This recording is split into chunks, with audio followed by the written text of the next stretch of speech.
But without further ado, we have Phantom 5800 with The Legend of Zelda Twilight Princess Randomizer.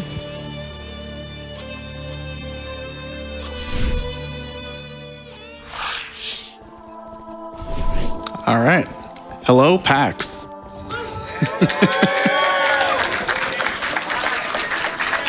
I am Phantom. I did commentary for Spike Vegeta and Gymnast for this exact same thing at SGDQ a couple months ago. And now I'm doing it myself. And with me, I have my friend Glubbers. And hi, I'm Glubbers. I speedrun this game and a lot of Zelda games, so I know quite a bit about this. And yeah. All right, we can just go right in. Glubbers is going to take a lot of notes so that I don't forget everything that we see, hopefully. We'll see how fast I can write. All right, so time is going to start when I press A on the TV settings screen. So I'll give a countdown here. 3, 2, 1, go. So we are doing the Season 1 race settings. This seed was vetted for me. Nothing in South Castletown. 0 boomerangs in dungeons. Cool, that is great. They can be anywhere. Snowpeak, Temple of Time, City in the Sky are our dungeons. Ooh.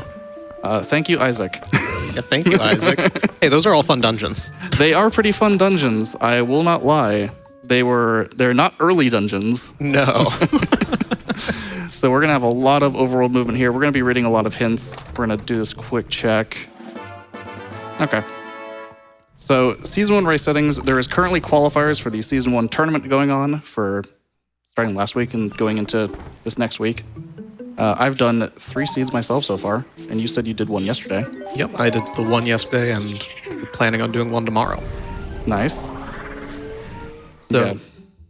how the randomizer normally works, if you're familiar with randomizers at all, of course it throws all of your items in disarray. So what we mean by Season 1 settings, these are race settings, meaning that they are more geared to be not really linear seeds, but it's not going to throw everything in disarray and make it take 6 hours. It's expected to be beaten in a relatively normalized amount of time. So, and the pathing that we do, there's a bunch of different things that different people do, but in general, we're just going to start out by getting a bunch of information, getting some early checks along the way, just so we can figure out what we're doing, get our bearings. So this check here we have... Springwater Rush, nothing. Oh, cool. Ooh! Thanks, Isaac. Springwater is barren, but... We're gonna get to do a mini game. Well, at least we have Temple of Time required for that Dominion Rod required, right? It doesn't just tell you outright. Yeah. We're gonna go over here and just talk to our good friend, Ashe. Ashe is one of my favorite NPCs because during this cutscene, which you see in basically every category and everything, she flips her hair there, and it doesn't move at all. Yeah, it's just a nice little... This is where I typically write notes. Oh, that's good. Ending blow, awesome. Yeah, we do need Ending Blow in order to kill Ganondorf. It is the only hidden skill we actually need. Typically, you'll find one on the way. But I have seen someone get to the end without it because they forgot. That is very much so a thing that happens in speedruns, and it always feels bad. Ball and Chain is on the path to Lantern. Hurting Goats is a claw shot. Oh, cool. Awesome. You get to do a lot of mini games with this seed. Well, we skipped Ordon. We will go back to Ordon in a bit because I do really need that claw shot. So, yeah, we definitely do want that claw shot. What we're going to have a lot of here, like Phantom said a bit ago, is that these are all later game dungeons. We're going to have a lot of overworld movement, and these hints are kind of telling us where we need to go. So the fact that we have to go and do Plum's minigame and do the goats in Ordon, we're going to have a fun time doing some interesting things. I hope you guys like balloons shaped like fruits. Oh, hello, Poe. Oh. Cool. Oh, wonderful. That happens. That's a cool Poe. Yep, and this is the world's strongest waterfall. You can't even get near it. That's fine. So after I grab these chests here in Zora's Domain, I'm actually just going to warp away because I'm doing Plum anyway. Yeah, that is completely understandable because you're going to want to end up in Upper Zora's Eventually. at some point, but Plum's just going to put you right there. So we do need a total of 20 Poe Souls. We do start with 15, as per the race settings. 20 Poe Souls gets us a check on Giovanni in Castletown, which, knowing Isaac, this is probably required anyway. Shoutouts to Isaac. But what we're going to have as some interesting things, if you are more familiar with Twilight Princess, which might be just me, might be the entire crowd, I don't know. One thing that's required in Season 1 settings is to actually get the Reekfish scent to go up Snowpeak. You can't do any of the slew of like half a dozen tricks to get up there without it. Unfortunately. And they do that just because that actually introduces more checks, right? You need to get the progressive fishing rod. We need to get 2 of them before we can even go to Snowpeak. Temple of Time has a bunch of its own checks. There's a ton of items that we're going to need before we're able to do anything. So Phantom's going to go around to some of the popular early... Nice. Typically you have money by here. I actually can't do this because I need 30 in total. Yeah. So let's just go talk to Aru. He'll probably just give me 100 rupees. Hey, are you really going to be that opposed to 100 rupees? No. Honestly, no, not at all. Oh, cool. And now we're in the water. This screen is a little dark, but that's fine. We'll deal. So what would you do if we don't have 100 rupees on Aru? Because then you can't afford Flight by Foul. We will just go to Kakariko Village, honestly. Yeah, that's entirely fair. Typically, you have money at this point in the game. Yeah, so one of the unique things, I guess I would call it, about Twilight Princess is it has a lot of random chests in the game, which for randomizer means there's a lot of places things can be. There's like 500 places things can be, technically, if you open up absolutely everything. And what that means is that there's a lot of them that just have rupees. A lot of rupees. Yeah, that's like a green rupee. I think the yellow one's like the... that's fine. So when Phantom says that they're expecting to have had rupees by there, we have 31 rupees and had to get 6 rupees. Uh-huh. Normally at that point, we would have like maybe 200. Typically, fairly normal. So this is Aru. He has a lot of dialogue. Yep. Good old Toby. Wait. No, Toby's fire. Oh, we got rupees. Nice. Congrats. You got 5 rupees. Me too, Link. Oh, and we're standing on water. As you do. We will be... there are some funny things you can do with Quick Transform, which is not a feature of the base game. Oh, yeah. So we can talk about some of those quality of life changes. So this is the GameCube game. Now, if you're familiar with how the HD re-release worked, there was a button that just kind of transformed you. That was not in the original GameCube or Wii versions, but in the randomizer, they've patched it into a button combination so that we can just do it because nobody wants to take the time. It takes like 7 seconds to talk to Midna and then transform and go through the animation, and it reduces it to like 3.5-ish seconds. So it just saves a lot of time. All right, Shellblade. Ice block required. All right. Thank you, Isaac. Oh, no. Oh, I am absolutely glad that I'm not holding the controller right now. You can tell me how to do Ice Block too, because I just... Ooh, all right. I don't actually know the solution to that one. I just kind of wing it. All right, there's going to be a lot of no this one. Ice Block 2 is the most complicated of the 3. Yeah, so how the ice block puzzle works, and we'll touch on this in more detail later, but it's a set of 3 puzzles where you have the first one's like your basic, almost Pokemon-like, just push this around like 2 times and then push the other one around 2 times, and then you're right in the slot. And then the second one's like actually complicated for some reason. Yep. And then the third one's a big version of the first one. You do it 3 times instead of 2 times. Because that's harder. And we can't actually cheat it because the way that you would cheat it in vanilla is not allowed in race settings, so I'm not going to do that. Oh, yep, that does require moon boots. But we're going to totally do that because this is a showcase, not a race, right?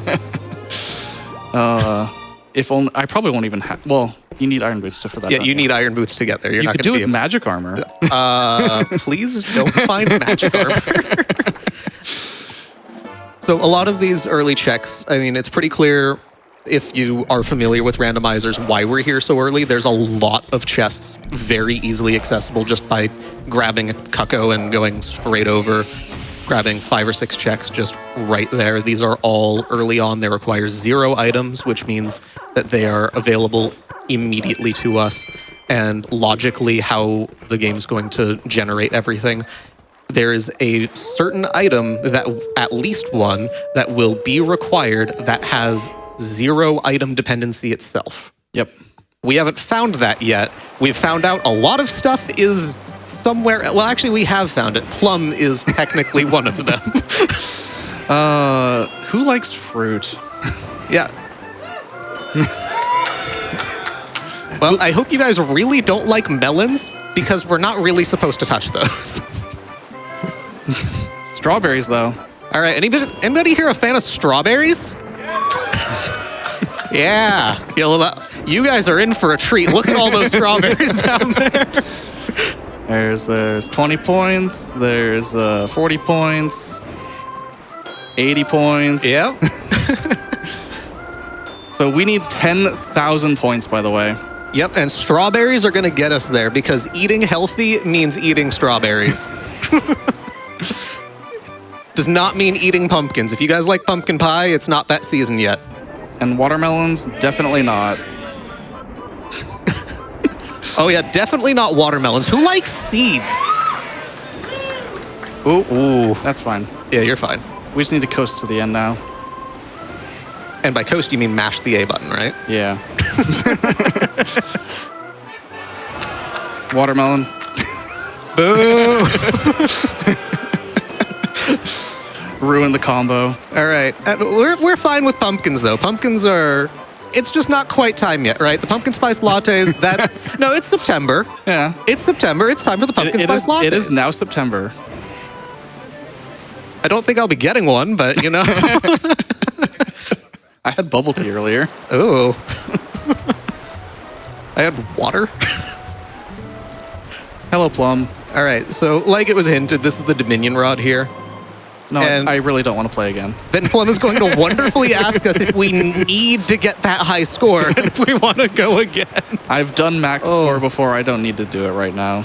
I don't even know what max score would look like. Do you just get every... Is that even possible? You get every You can physically get every strawberry plus the first 3 pumpkins and like 2 watermelons. Ooh. So Maybe I'll try that at some point. By at some point, I mean when I get home. If I remember. So we start out with... Okay, and that is a sword. thanks. All right. I'll get that in a second. Thank you again, Isaac. So we've been saying thank you, Isaac, a lot. Great Bridge is dead. Love to see it. Do you want the other one? Lake Hylia. And Elden. Elden Lantern Cave. Yep. Okay. So I don't have any way to get the sword except by paying money. Thankfully, I have 112 rupees. So we're gonna go in a boat. Okay. Okay. This is going to be the largest sword you have ever seen, by the way. Yep. All right. Now, if you guys have played Dark Souls and you've seen like the Zweihander and how big that is, and it's this big old meme, you haven't seen anything. Look at this. All right. Help. Quit. I'm done here. Yes. So, like I was saying before we got all of that, the excitement about that sword that's now on Link's back, it's a stick basically.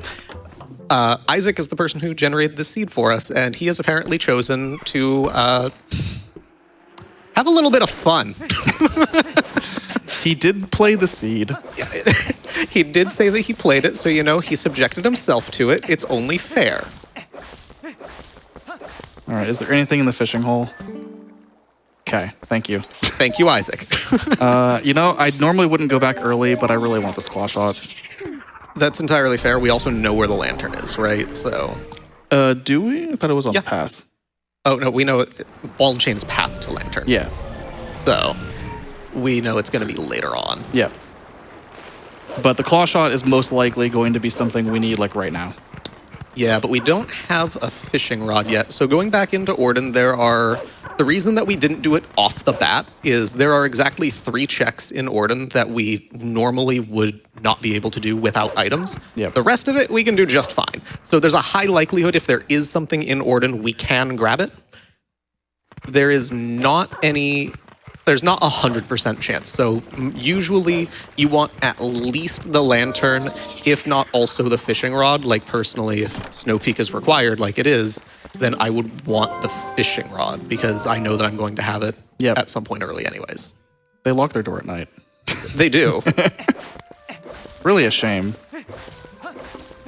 They lock their door to keep their shields from being able to be grabbed. So we have to go and rob them in raw daylight. To be fair, they have an adequate defense here with this table. This absolutely massive table. This jump is the hardest jump in the game, by the way. Yep, let's see if you get it first try. All right. Nope. Good game, by the way. Good game. This is entirely just an intended mechanic to jump up this ledge. We are just pressing the A button. There we go. All right. You will not see a harder trick in this game. Definitely not. At least, probably not in this seed, because if it's harder, it's probably banned by the race settings. Debatably, but yeah. There are some skips. We're going to City in the Sky. Yeah.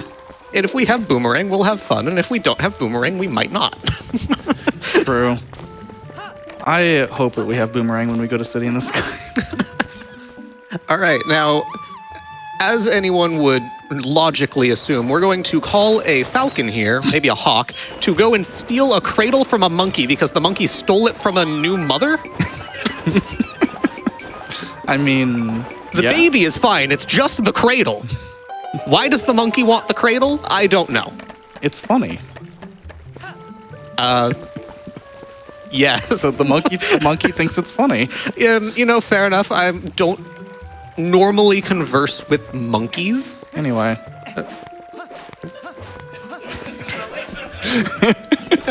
What? I don't actually know what's happening right now. I'm gonna grab this sword. That's not a sword, it's a heart. I just saw it. So when you reload the room, by the way, after showing her the cradle, she's just up here. Oh. Now you have to go grab the cradle. Oh, no you don't. So we got hinted ghosts. That means we will not get a hint for a bow here. So I'm just going to actually wrestle bow anyway. Yo, who likes rock, paper, scissors? All right, now, do you like rock, paper, scissors when it involves, like, slapping each other around in a sumo match? All right, cool, because that's exactly what this is. All right, crowd. Should I slap, sidestep, or grab? Everybody says sidestep, which is, I think, actually a 0% chance to work, but okay. Yeah, nice.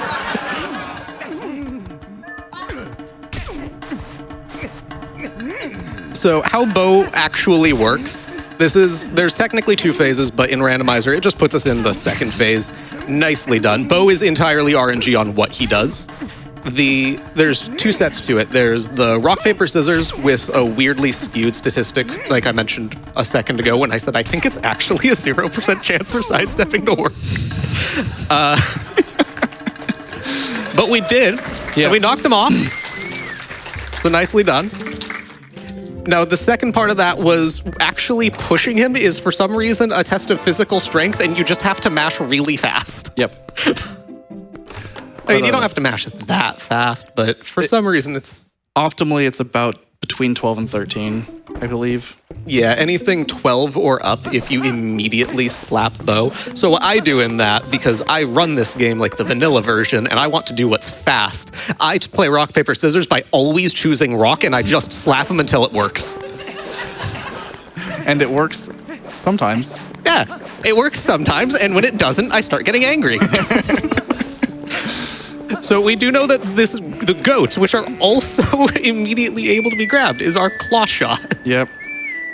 So I'm also bad at this, so. Ooh, are we gonna do left or right goats? I go right first. All right, well that is fair enough. Okay. I will be happy with the sub 30. Yep, and it is already going absolutely wonderfully. So the goats here are a very silly amount of RNG. The best that we can gather, I don't think that they're fully like decompiled for how they actually work. The thing that is random isn't their like placed position like you would think a sane person would program. No, the distance to actually get them to move is what's random. Hi, goats. So sometimes you'll be like 50 feet away and you see like that one that was barely on screen.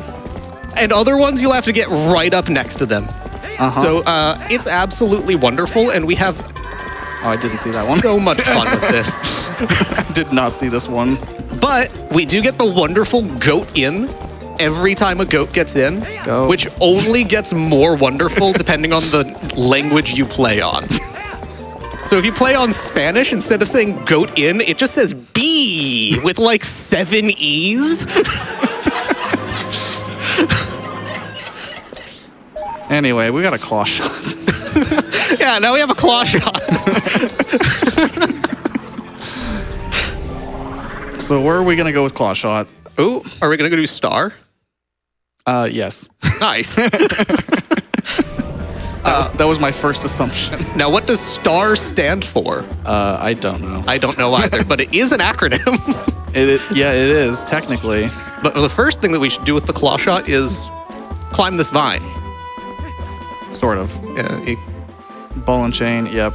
And spinner chest is water bombs. Yay, no spinner chest. We don't like spinner chest because it's really far out of the way. Or like, no, you have Temple of Time. It's not that far out of the way. Never mind. Thank you, Isaac. There's also still the lantern chest up there anyway. Yeah, but lantern is, I'm going to go on a hard read and say that lantern is very not needed. Well, we do need it for a Temple of Time. Yes, we do. Never mind. In fact, the first small key chest we can't actually get. Yeah, the very first thing that you do in Temple of Time is light some lanterns, and you can't progress otherwise because the first room. Ooh. Oh, really nice. Also, what was that second one? The small key chest in city is an orange rupee. Oh, okay. No small key chest. So we can do the fun way and go the opposite direction. Yeah, do you guys like doing things the correct way, or do you like doing them the wrong way? Good, because that sign just told us that we can go the wrong way and not get punished for it. Yeah, there is one chest in city in the sky that if you go the wrong way, you actually can't get.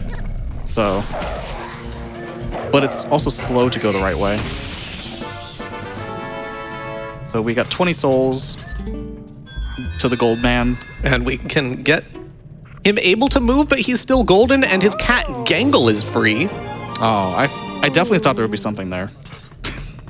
I would not have been surprised. That is a very weird side quest. So a random ghost cursed this man with the Midas touch, and then he like scratched his face after touching his cat or something. And then the cat is frozen and he's frozen. And then we have to go and like Ghostbuster it up and hunt all of these ghosts down to fully free him. Yep. It's a really... Twilight Princess has some really weird... Yay! We have to get bugs. Do you guys like random bugs? Well, we need a specific one. One of the... Okay, there's only 6 bugs in the game because the other ones are removed. Yeah. But one of those 6 bugs is a claw shot. And we do need 2 claw shots. We don't just need 2 claw shots to beat the game, which we do. And I did not say that in the correct order. We do not need 2 claw shots to just beat the game, but we do need it to also beat this specific version of the game with the dungeons. Yep. In order to... Oh. Hey. All right, are you going to try it with the single claw? No. Fair enough. I've never done that, and I don't intend on doing it now. That is entirely understandable. My job here is to call out when something weird can be done and say, are you going to do it? And then Phantom says no.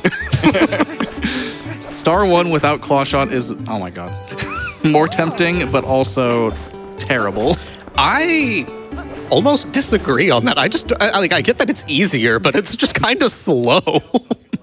You just roll around. Yeah, you roll around, you do some jumps. Yeah. Okay, so we know that we're going to need to go to Lanayru Spring in a bit, but the problem with Lanayru Spring is, well, at one point we need double claw shots for 2 checks. For another one, we need like iron boots or magic armor to get those chests, and then yet another chest we need lantern, which we know where 2 of those things, actually know where all of those things are. Kind of. We know one is path. And they all are silly. So a ball and chain path probably means it's in Snowpeak. Yeah, it's almost, yeah. That's very fair. Well, no, we know it's not the ice puzzle, so what else could it even be other than Snowpeak? I mean, Freezer Grotto. Oh. But,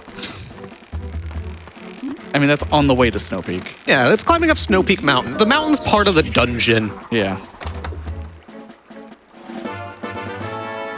Fun. Heart piece. All right, do we have backslice yet? No. I have ending blow. That's fair. Oh, thanks. Fair enough. So that sign said barren zone. The sign in any zone that is barren, as in there are no relevant checks, will say that it's a barren zone on it. I could have just jumped down in the hole. It's fine. Yeah. You went to Lake Hylia. Yeah, that's what I meant. You're going to the spring, aren't you? Yeah. But there are... Let's go this way. Yeah, fair enough. Do the other flight by file. Yeah. So there are a fair number of checks in the spring that we can't get, but just because we only really have a claw shot and a dominion rod, there's only so much stuff that we can do, and similarly, logically, we know that there is going to be something that is on a check that we can get with something that we got where we had no items previously. Yeah, I would not be surprised if this is a bug. As in like an actual bug, like a centipede or something, not like this is a glitch. Yeah, no. If we go into spring, you get the 2 claw shot chests, and it's just like a mantis. Yep. And then we go to Agatha and get another claw shot. Oh, Agatha's a fun one. I'm sure everybody here has played Hyrule Warriors and played as Agatha. But Agatha is a fan of bugs and wants to have an actual ball, like a formal dance with 24 bugs. Yep. All right, we get an orange rupee. The most normal check that you will see a lot of orange rupees, everybody. If you wanted to like pick a fantasy land to live in, this is it, because you just find $100 randomly.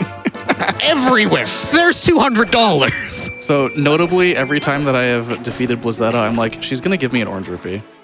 Yeah. And it's always correct. Oh, yeah. And I love doing that because that is like the true love cutscene, right? So after the 2 true loves are reunited and you free Yetta from like the cursed spirit, and Yetto comes in and is like, no, you don't need a mirror to be beautiful. You are already beautiful in my eyes, which is like the sweetest thing ever, right? They like spawn all of these hearts, and then the last thing that they spawn is a heart container in the vanilla game, right? A big heart. But in the randomizer, it's commonly just money. And there's even more money. All right, let's go to Kakariko. That is a good call at this point. There's not a whole lot else I can do. Well, Springwater was dead at least, so we don't need anything there. So this money is not really needed for anything.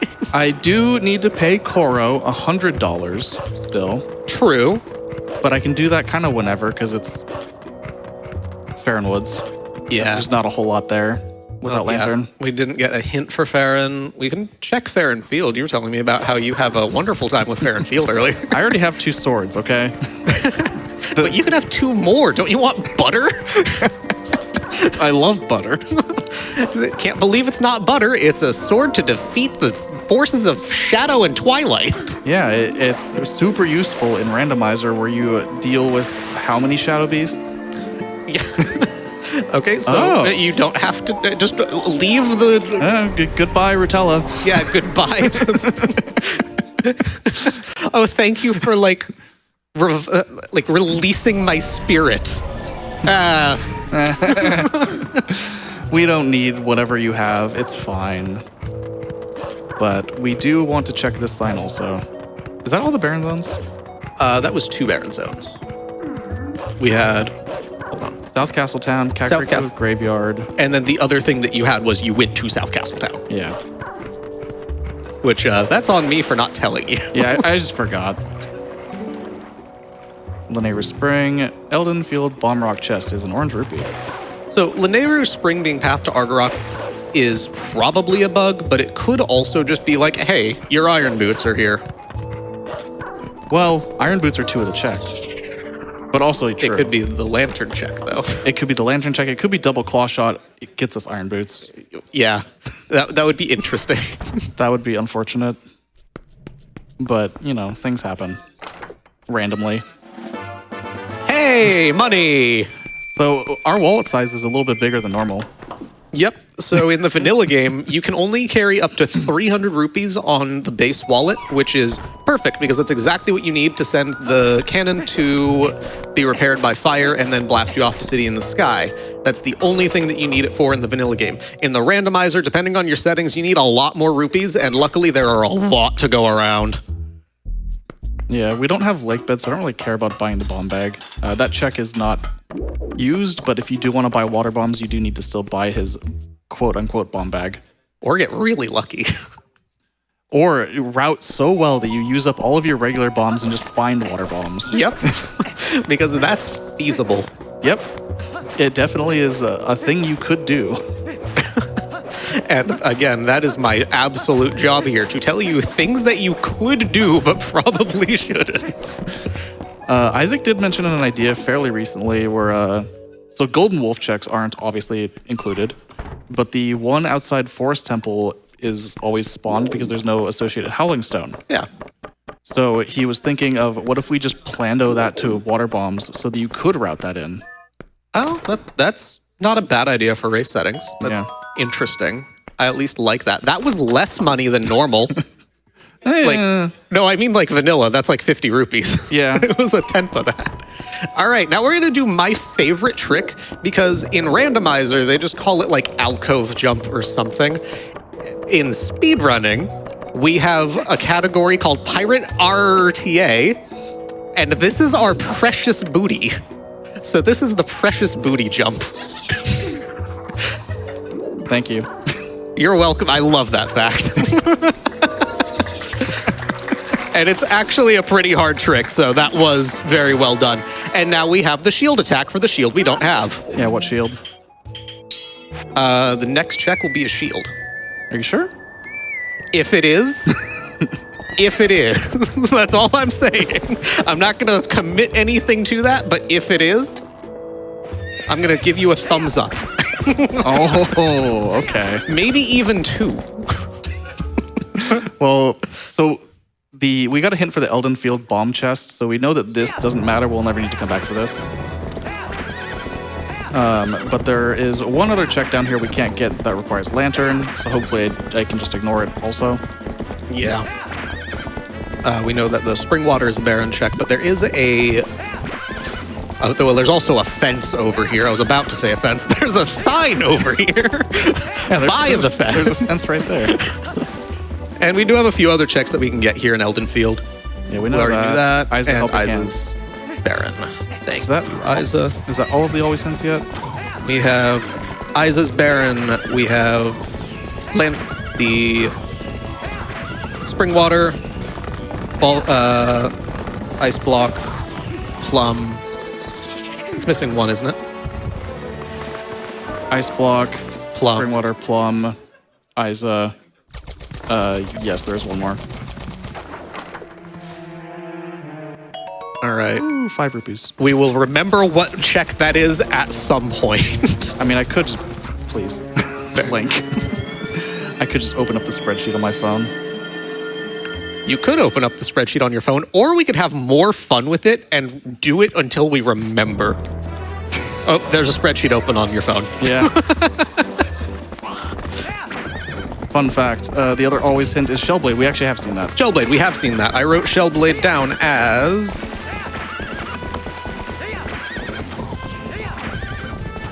I mean, it's garbage, right? Yeah, I wrote an X next to she. Wait, no, that says she. That's a word.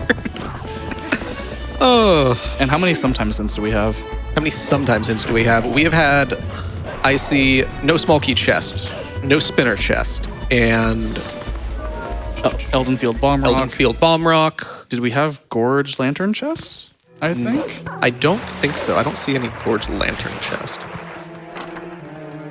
Those are the 3 that I have written down. Okay. I am also writing this on, now, as reference, I graduated like 4 years ago, and this is from like junior year. It's a random homework assignment that has like a back of it to write these notes on. I was trying to find something to just write it on, and I'm like, yep, this is good enough. It is. I have like an entire other side. All right, so this is definitely out of logic, but we already know that Temple of Time is required, and we have an early Dominion Rod. This check would normally require 2 Dominion Rods, but is also very easily done just by like jumping with the wolf and going wee. Yeah. And yeah. So this is a curved monitor also, so that lineup was like, I think this is right. Oh, that sounds wonderful. All right, am I gonna get sniped? Nope. No. Shocking. You would. All right, you did. I saw that coming from a mile away. Yeah. Okay, so I'm just gonna go over here and get the. Oh, I could do the cave also. yeah, I was gonna ask, are you gonna try to do Stock Cave without iron boots? Yeah, I just can't get the lantern chest, unfortunately. Yeah. But that's fine. So we're gonna get to see some fun little like speed strats here to avoid using like what we would be expected to have. And this is not something that I've done very much and is definitely just a fun little jump. So it's gonna be a nice little treat here in maybe like a minute after we actually get in that cave. Because for some reason the claw shot target is a mile away from the door. Just gotta get over here. There's a bug up here sometimes. In vanilla. Yeah. I don't know how far it travels. It doesn't really travel, like it travels along the Oh, wall. is it one of the stick bugs? Yes. Okay. I wasn't sure if it was like a flying bug. All right, this is the Elden Stock Cave, which normally you see like the little glowy stuff. That would be like magnet stuff for the iron boots. Instead, we're gonna just jump down here, immediately skip the first thingy, and that's really like it's like a magnet beam thing. A thingy is the scientific term, and we got money. And then you can't make this jump from up here, so we're just gonna. Yeah, you can't make that jump from up there, but you can make it from the very top. Yeah. And this is a lot harder of a jump, and let's see how quickly Phantom can do it. So they're gonna line up on a roughly specific spot, and mainly like the angle is what matters more than anything, because other than that, it's basically just hitting the A button. And nice. And almost jumped in the lava. And now we have backslice. Cool. Very useful for something that we don't need to do. Yeah. But it's just fun because you can now roll after you side hop. True. All right, so let's go to Gorge. That is Kakariko Village. Yep. So in order to go to City in the Sky, I need a sky book. Otherwise, I could technically go there and like look around a little bit. Yeah, so in the vanilla game, how getting to City in the Sky works is you go and you collect 5 or 6 Skybook characters. I don't know, I clip in all the time. I think it's 5 Skybook characters, And in the randomizer, you start with one less than the number of characters that you need, so you don't have to go collect them all, at least in the race settings. Yeah. So that you don't have to collect them all and you can just kind of go as soon as you find one. The reason for that is we don't want to just completely open up the dungeons, because then you have this interesting logic to maybe find something that is going to get us into the dungeon if there is nothing else that would preclude us from going into the dungeon. Yeah. Yeah, since we know Ball and Chain is on the path to Lantern, that's probably what I need immediately. More likely. Yeah, it is more likely because City in the Sky basically only requires, you do need Iron Boots. City is path to Armagoma. That's a bow. And that last one was something is water bombs. What was it? Link, why'd you roll? Spinner chest. Spinner chest. Yep, we already knew that. All right, so now that we know that City is the path to Armagoma, that basically tells us that we're going to be going to... Nice. It basically tells us that we're going to be going to City first, which is fun. And there are a lot of checks that we can get in City without having that many items, kind of. Yeah, technically. Technically, if we're going by the actual logic of the randomizer, we would want to have the Iron Boots, the double claw shot, and the spinner, because then we can do everything. Yep. Spinner might not be required for City. We'll be able to tell based on a sign. It does, yeah. Very likely, since Isaac rolled the seed, we will need to do that. Although maybe because he made the he made Spike Fighter Alphos. So maybe we won't have to go that direction. He also made Jim fight Morpheal. True. And that's not even really that bad if you have Zora armor, but... Link. There's a chest. There is a chest. Please. There's also a nice camera. That is the wing of the Keith. Yeah, so those small chests are very hard to open.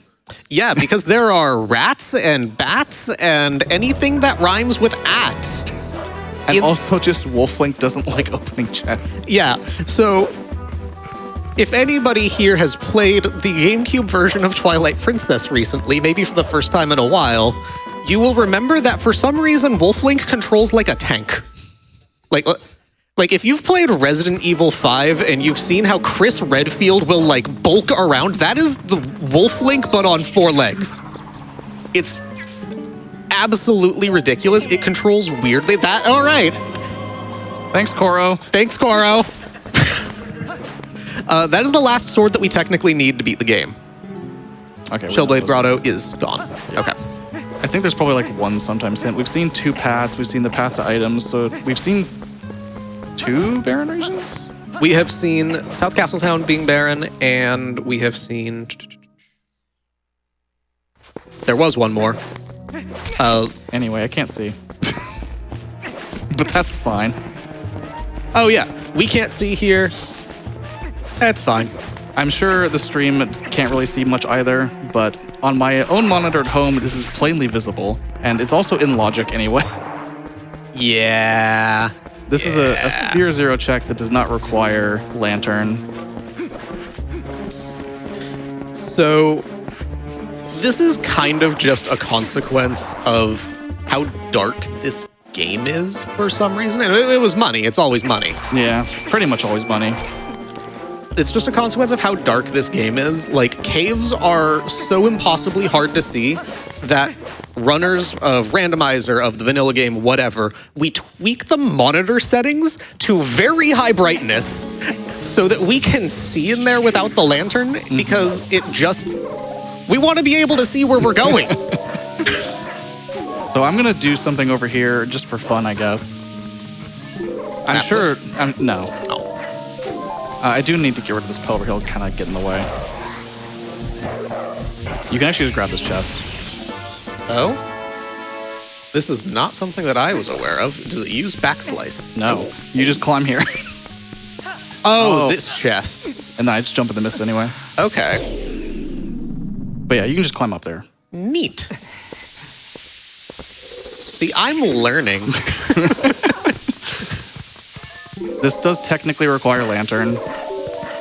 Yeah, so there's 3 checks in here and then a subzone that has itself 2 more checks that all of them require lantern, because what you're supposed to do is you take the lantern and you swing it and it creates this circle of just space that Link can go in, because as we all know, light for some reason removes poison. Yep. I think we learned that in Pokemon. Sure. Yeah. And it was money. Always money. And then we go into the poison. Something capitalism. Actually, I think it's probably still faster just to warp over here and grab this one. It's check. absolutely faster to warp, yep. Yeah. That's way too many minute jumps.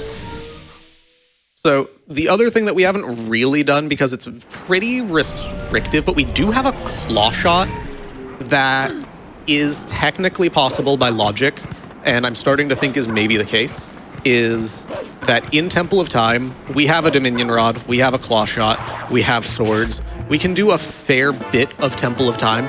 We just know that to beat Temple of Time, we need to do City. Well, we also need a lantern to get the first Smoky. That is still true. I forgot that for the 3rd time today. That's fine. We can go get Uku while we're here, though. We can get Uku. We can also grab the only single Dominion Rod check in the entire game in the others in the past. Yeah. And are you going to do it without Dominion Rod? And there's our Skybook. All right, so we can go to City. We do need to have Iron Boots. Not for anything early on. That's just for Argarok. But we would like to have it. We can do a fair bit of City. Something that happens in the randomizer logic, not super frequently, but not infrequently either, is that the randomizer will tell us, hey, go to this dungeon, get this item, leave this dungeon, go to this dungeon, and then go back to the first dungeon. Yeah. And it's a little bit goofy, and we're going to do this with the Dominion Rod and not without, because, yeah. Because why? Because it's fun. It's only money anyway. It was money, but I would absolutely, I do this all the time. I will do the clip in and then leave with the Dominion Rod. So I am going to read a sign up here in the Temple of Time next to Uku, pick up Uku, and Uku out. Yep. So using Uku is very safe. Here's like a quirk of actually the vanilla game. Uku is very safe to beat other dungeons with in your inventory. Uku is basically the equivalent of Ocarina of Time's Pharaoh's Wind, where you can warp in and out of a dungeon, right? Uku will clear herself on completion of the dungeon. In every dungeon in the game where you have Uku, you will, if you have a different dungeon's Uku and you grab Uku, you overwrite Uku. But if you have a different dungeon's Uku and you finish the dungeon, what do we got here? Dark Nut is nothing. And Swords and Linear, I don't care. All right. So getting Uku here, if we have a different dungeon's Uku, so for example, we have Temple of Time's Uku, and we know that we're going to want to beat City in the Sky. So what Phantom can do is beat City in the Sky, and we'll have the Uku for Temple of Time still. It won't clear from the inventory because it's not associated to the right dungeon. There's one exception to that, and it's Arbiter's Grounds, which luckily we don't have as a dungeon. Yep. No clue why Arbiter's Grounds just wipes every Uku from your inventory, but they put a different person on that project that day for coding it. Thanks, Stallard. Thank you, Stallord. Which is a wonderful name because it's Stall-Lord, like Stall-Hound and Stall-Soldier, right? But it's also just spelled kind of in a way that you can pronounce it like mallard, like a duck. And that's way more fun. So it's not like this dragon bone thing. It's a duck. Sure. I believe you. I am, yeah. Everything that I say here is absolute fact, trust me. Yes, there's not a whole lot I can do here, but we can kind of go in reverse. We can do quite a bit the opposite direction of what we're supposed to do. We can, and this is what I alluded to earlier. So we're going to do this basically in how you would do it in a casual playthrough, in this room in particular. But what Phantom's going to do is, first we're going to not turn on a fan, which is going a very simple trick, but it's a very weird trick. So Phantom's going to carefully approach this door and open it without actually touching the door. And because we did not touch the door, what happens is now the fan up above in the room that Phantom is in currently, nothing beyond this point, nice, is not turned on. And all right, that right there is Leroy. We named that Helmasaur King. His name is Leroy, and Leroy decided that he did not want to be with us today. It's fine. He's fine. Now He's on the block. There is another Helmasaur King, not up here, but in right above after we do this fun trick. This is going to be called Kai Clip. Are you doing Kai Clip? I can't do Kai Clip. We are not going to be doing Kai Clip. We're going to go outside. We only have one claw shot. Yep, you do. That is true. You can attempt to do Kai Clip and then remember that you have one claw shot. I would love to do Kai Clip if only I had another claw shot. Anyway. Fair enough. Anyways, we can do like a nice quick claw shot up here. This is only a little bit slower than doing Kai Clip.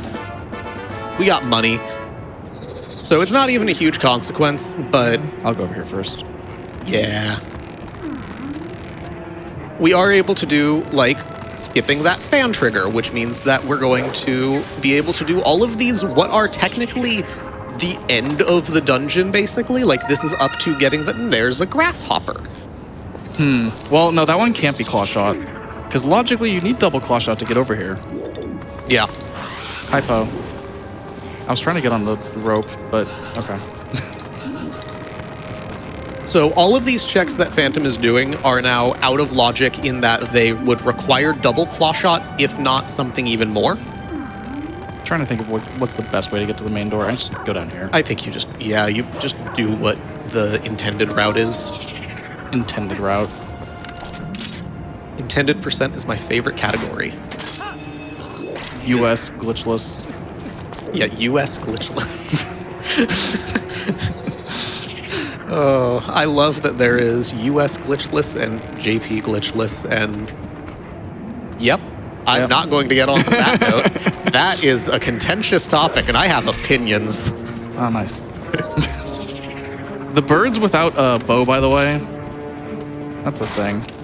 Have a claw shot.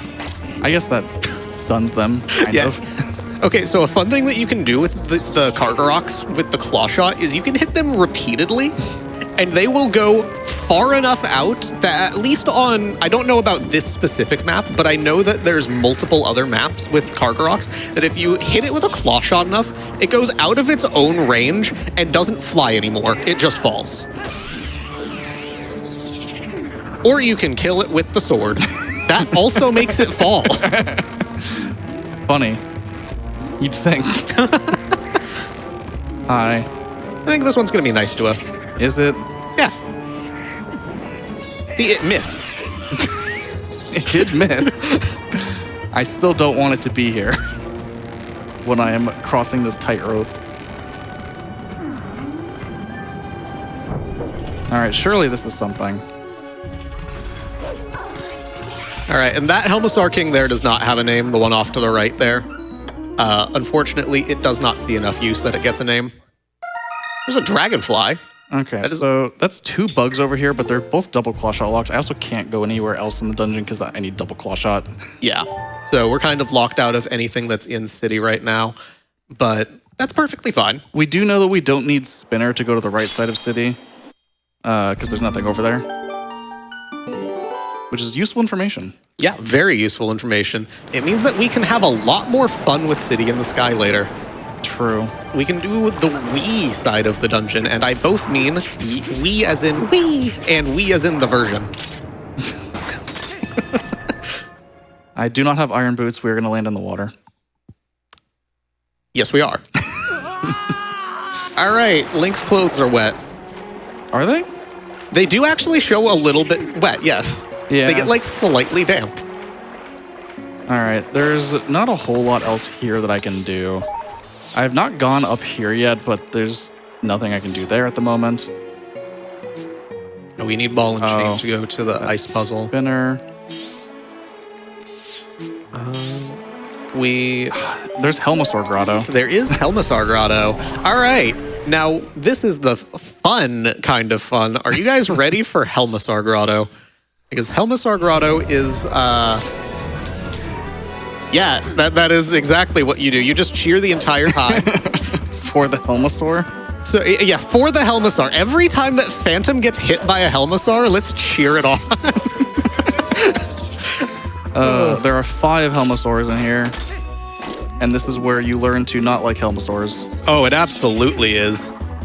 All right, so this stone formation here is going to denote where the grotto is, and then down here we're going to see 5 Helmasaurs that charge at us in an enclosed space. 1.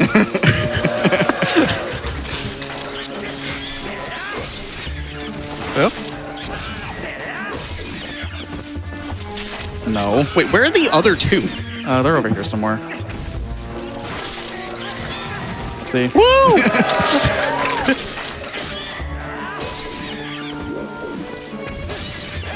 All right, you only got hit twice. That is actually really impressive. When you end up doing this grotto, literally every seed. That is understandable. All right. And it was money. All right, what else do we got still? We've Toad Pulley. Oh, Toad Pulley Grotto with only a sword. Uh-huh. That is a thing that we do have access to. Yes, it is. All right. We also have, fair enough. We also have the Vines chest. Great Bridge is dead. That is true. I did write Gabah. Gabah. And I was trying to figure out what G-Bolt was. Yeah, so we know that there's nothing on the Great Bridge, which is pretty nice. That's pretty out of the way to get to. Because I am thinking of, like, what else even is there? I am with you there. We know Shellblade Grotto is barren. I will rack my brain while you do Toad Pulley Grotto and talk about how parrying works. So yeah, you like tennis? Because that's what we're doing with a bunch of frogs. And sometimes you can miss. Yep. Because that's how tennis works. Yeah, so if you have a shield, you can also do shield attack. And you can also use wolf attack, but that's not in logic. Yeah. Just get shot while I'm swimming across here. So we can also do the water bomb fish grotto. We're already there. Did we? Yeah. I thought you ran right by it. No. I parked Epona on the bridge and then ran back to it. I was probably writing something. Yeah.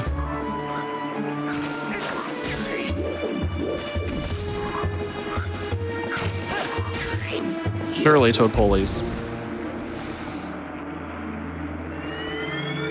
Let's see. So we have City, Temple of Time, and Snowpeak. And we still don't have a fishing rod. Not a single fishing rod.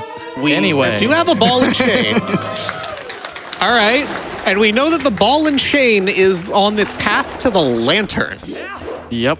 So we're going to try to find the lantern now, maybe, but technically ball and chain being path to lantern does not mean a ball and chain check goes to lantern. All it means is the ball and chain is required on the path that we need to do to get to the lantern. Mm-hmm. So it could be that the ball and chain is required to do something that gets us the bow, to do something that gets us the iron boots, to do something that gets us to... Wait, no, we can go get the iron boots. What are you talking about? Oh, yeah, we can go get iron boots. I was going to go here anyway. Fair enough. But let's just go to get iron boots then. That'll probably be more useful than 2 chests. Yeah. I forgot that ice block puzzle was important. Ice block puzzle is important. Thank you, Isaac. My favorite check in the entire game that has sometimes mattered.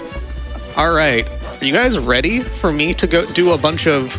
No, push this one here. No, push this one here. And I'll point with this pencil that I have. So when I did a seed just in the GDQ practice room, and I did this check and it was a sword. All right. And that was my Master Sword, and that's when I turned off the seed.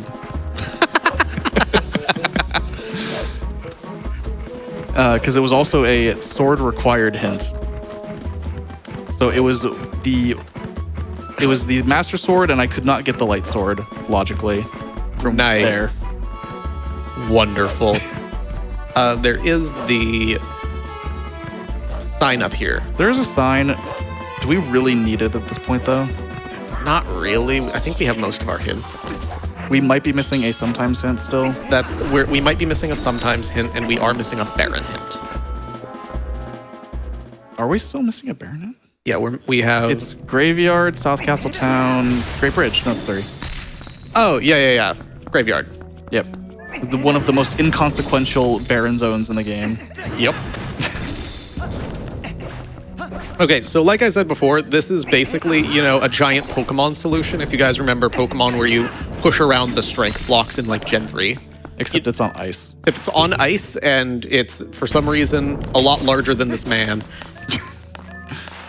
So Link is canonically like 4'8", which is wild that he's that small, but that means that these ice blocks that are like twice his size are like 10 feet tall. So these ice blocks are just the size of a room. All right, hardest puzzle in the game. All right, here. the one to your right, you're gonna push it up. All right. And then the one on the left, you're gonna push it up. Up. Yep. And then you're not going to do what makes a lot of sense. You're going to go up and push the one that you haven't touched yet across. Yes. Okay. So then you're gonna push that one that you just pushed down. Yep. And then you're going to push it so that it's under the one that it was on top of before. So to the right from here? To the right, and then to back towards the block, yeah. So this way? Yep. And then to your right again. You're going to push the same block again. Okay. So then the one that you just pushed it against, you're going to push that across so it hits the other block. Yep. And then... You're going to push the one that you just pushed it against, push it down. Okay. Then you're going to push the one that the one that's in the middle there, like right. Push it where that one just was. This one? Nope. That one. This one. Push it to the right. Push it to This way. That way. Ah, yes. Logic. Push it, then same thing. Push the same block to the right of what it is in your current perspective. This way. Yep. Now push it onto the switch. Okay. Now you're going to push the one that is to your left back up to where it was before. And then push it. You're going to not push it across yet. You're going to go to that one that is not on the switch and not in the corner. So that one right there. Yep. And push it. Either direction works. It really doesn't change the solution. You're going to push it across and down. So it's going to go across the switch. And down this way. Yep. Then the one that's in the corner there, you're going to push it across. Take the one that you have now pushed. I hope that you can see the solution now. This is a way more complicated puzzle than it has any reason to be. The way that I do this is definitely not the optimal way. Typically, if I have to do this, I just push things around until it works, but this puzzle is dumb. Yep, I think...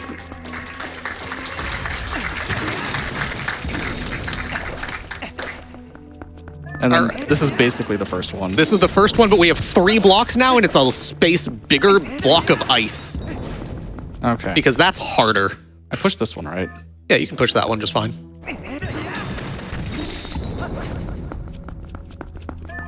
And then you would push ideally both of those at the same time. To the corners, basically. Yeah, to the corners.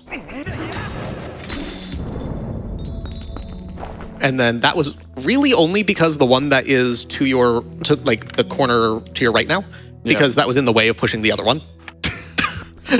So you can push that one back. Nope. The one that's in that top corner. Yeah.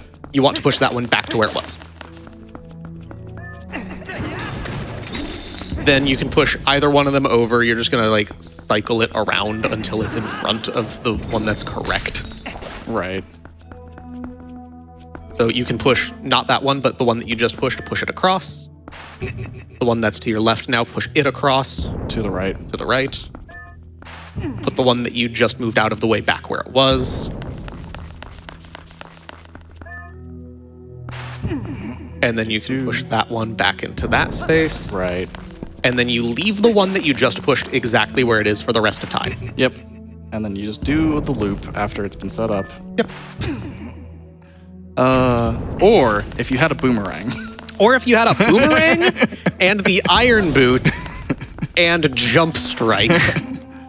So you're running 100%. I don't think you need jump strike for this, for the third puzzle skip. The full, like getting on the block is a jump strike moon boots. Well, for just third puzzle skip. Oh, just third puzzle skip. Fair enough. Anyway. Wow, it's iron boots. Thank you, Isaac. Thank you, making us Isaac. do this. I think in that middle puzzle, I had one extraneous thing. All right, so now that we have iron boots and ball and chain, but we don't have any fishing rod or anything, what we can do is we can go to City and check those 2 checks at the very beginning. I think we should go to Lanayru Spring first. We can also go to Lanayru Spring and check those 2 checks that are also underwater. That are probably a bug for the path. Yep, so we're still missing the lantern.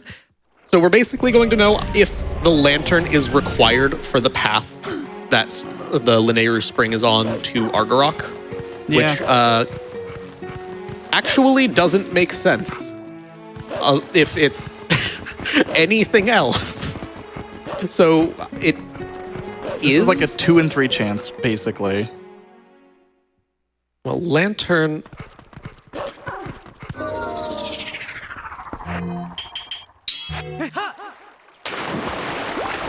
Because ball and chain is path to lantern. Yeah, and yeah, that is money. Was it Armagoma path to Argarok or the reverse? Reverse. So Argarok path to Armagoma. Well, City in the Sky, but yeah. City in the Sky. Lantern is required. Great. Oh, that's a shame. Wait, why did I ask you? I'm the one with things written down. You do have the notes. Let's go break open some rocks. Yeah. That's what I was going to do before going to get iron boots. Do you guys like the darkness? Because we're going back into the darkness. Oh, we get to talk about the fun property of the ball and chain, though. Oh, true, true. All right, so the ball and chain is known for its big and explosive damage. And I think that's actually along the lines of what the description reads, and it's pretty literal. It, for some reason, has not just, like, the damage value of a bomb explosion, it also has the property to burn webs. So, anyway. So, goodbye, web. Goodbye being able to see. Goodbye being able to see. You guys can't really see what's going on, I don't think. I mean, I can't, so. I can kind of. I know that I need to go this way based on the mini-map. Yep, and then you're going to go up and to the right. Yep. And then we're going to burn more webs. Yeah, I forgot there was another web in the way. Anyway, hi, Skulltula. Yay! Illuminated by the glow of money. So we'll have a few times where the actual space is illuminated. We can't get every check in here. One of them is a lantern chest. But in this actual space, anytime that we open a chest and get, like, money, or anytime that we, like, kill a Skulltula, anytime something explodes because the monsters explode when they die, it generates light, and we can see for a brief second where we are. Oh, there's another web. Hi. Here's another web. And there's also a keys that we got to see that web because of the keys. Thank you, Keith. One more chest. Now, Phantom, I have a question for you. Yeah. If the plural of goose is geese, is the singular of keese coos? No. I'm gonna say no. Fair enough. I'm not a linguist. Okay, so for this one, I would just, like, kill something so you can see where the chest is. Yeah, it's around here.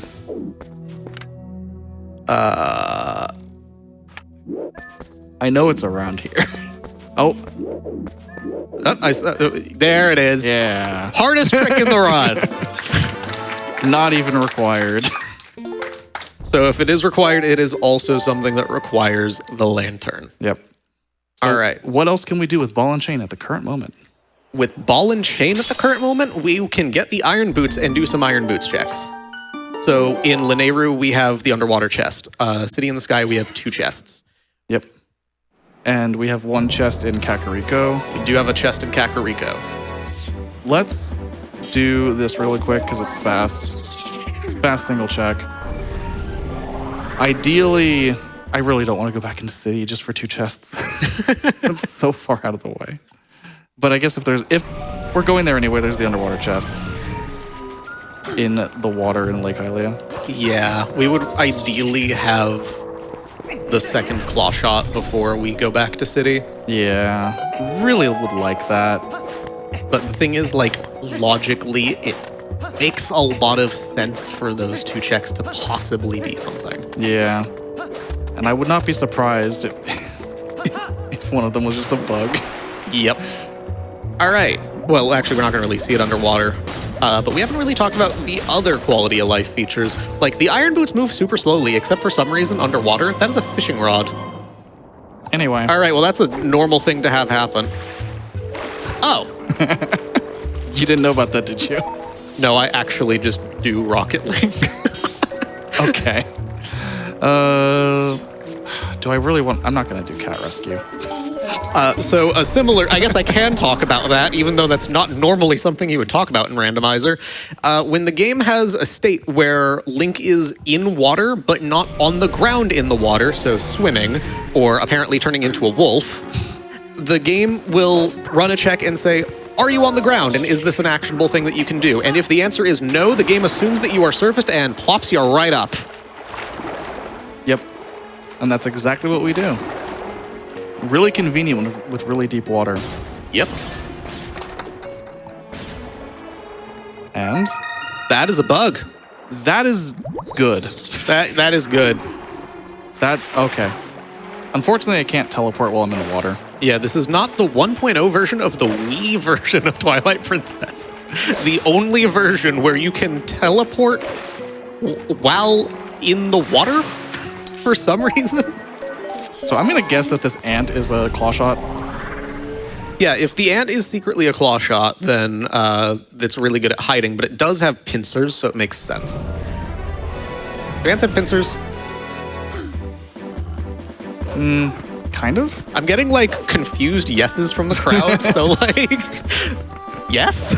Actually, this ant shouldn't be able to be claw shot. Thank you. Because claw shot should be a bug that's in Lanayru Spring. Surely. Yeah. Well, we can also check those... What?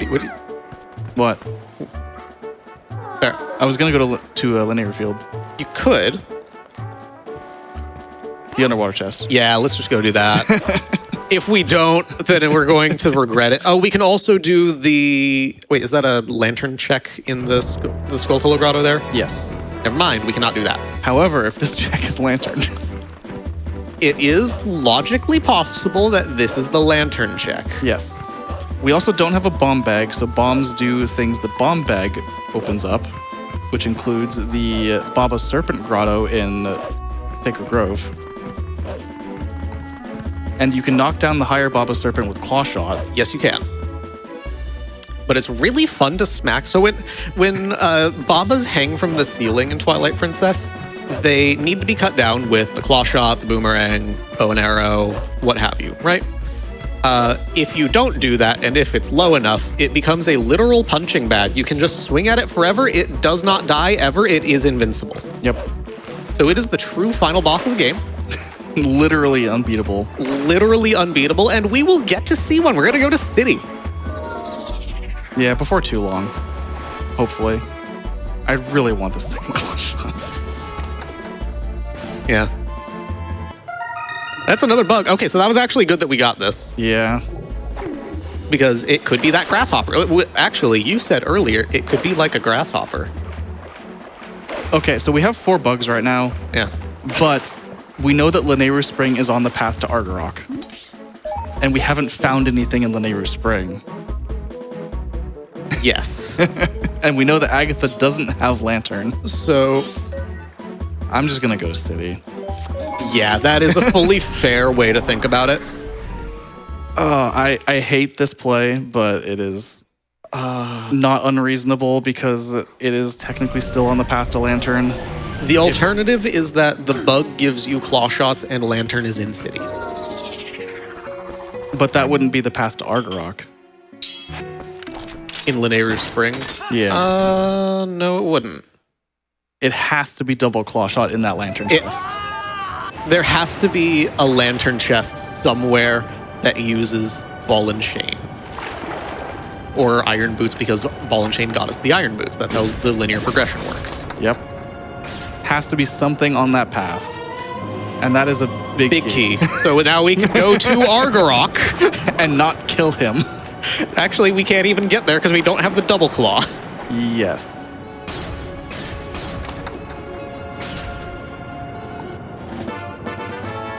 Okay. Okay, so if it has to be something else... We got a fishing rod from Iron Boots. I really don't want to go to Ordon Karas. Okay, but think about it. Isaac made the seed. Yeah. It could be very linear. It could be. So we got the Ball and Chain, which gave us the Iron Boots, which gave us the fishing rod. Now the fishing rod opens up like one check, basically, or opens up Snowpeak finally. Literally one check. Also, this check could just give us the second fishing rod. If this check gives us the second fishing rod, then we can go to Snowpeak. Without Boomerang still, so I'm upset by that, but... Yeah, but that one, I mean, that one's just like... Yeah. At least Snowpeak is fine to do without it. It's fine. It's just not as cool. It's true.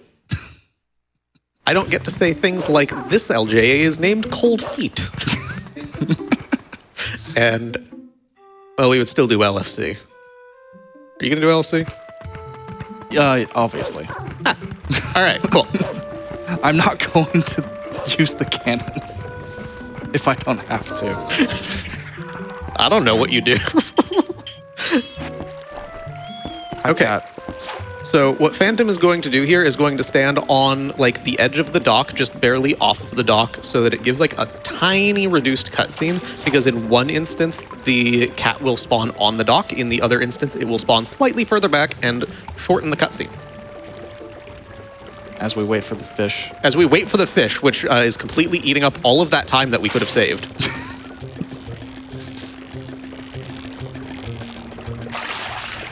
Look at that fish. Goodbye, cat. Y'all love this cutscene?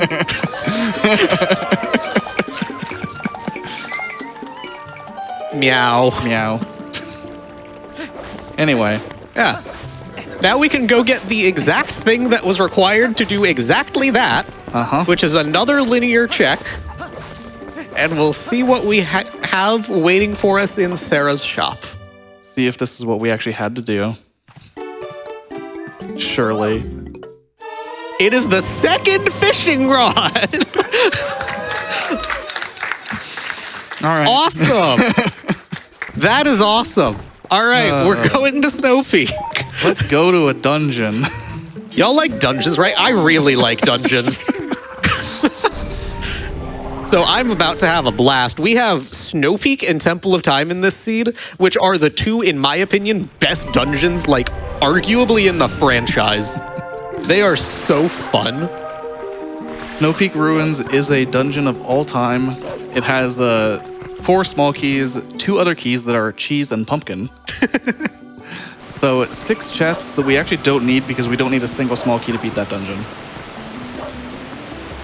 Nice. Cool jump link. Yeah, so like I said before, there's a lot of ways that speedrunners and, of course, rando runners can do the same, where we skip doing the reek fish scent here, where we need the second fishing rod. The Season 1 rules ban this. You just kind of go and get the reek fish scent, and you see that fish off to the right of the screen? That's a reek fish. So all we needed these 2 fishing rods for was for it to... oh, and Okay. it... All right, we got baited by a fish. It happens. It happens a lot, actually. Okay. I didn't trust it. I didn't trust that either. Yo! All right, so now we get to fish again. Y'all like fishing minigames, right? I know I love me fishing minigames. All right, well, this fish stinks, so we're going to smell it. Yep, and because the fish stinks so much, this is how the vanilla game expects us to climb the mountain. So the mountain has this blizzard going on, but we know that from Ashe earlier that there was the Yeti that went up the mountain a safe direction, and it took a reek fish with it. So we're going to use our wolf nose to follow the exact direction that it went. Yep. So if you guys know Ocarina of Time and know the Gerudo Wasteland, where you like go between the flagpoles, this is a much sillier version of that. Yeah, so I'm just going to go over here. I'll activate Wolf Sense in a second, because I like being able to see, and it's pretty dark. All right, so we're going to follow this path here. There are a lot of just death planes that warp you out while the blizzard is going. So instead we have to follow this safe path, which I'm sure some people have memorized. I don't. I don't know that you can actually do it without reekfish scent. I would not be surprised. I genuinely believe that if you try to follow that path without doing some kind of a glitch or to like go around it, Yeah. you just void. Also, I shouldn't have climbed that yet. I should have jumped down here. Yeah, that's fine. Let's do this.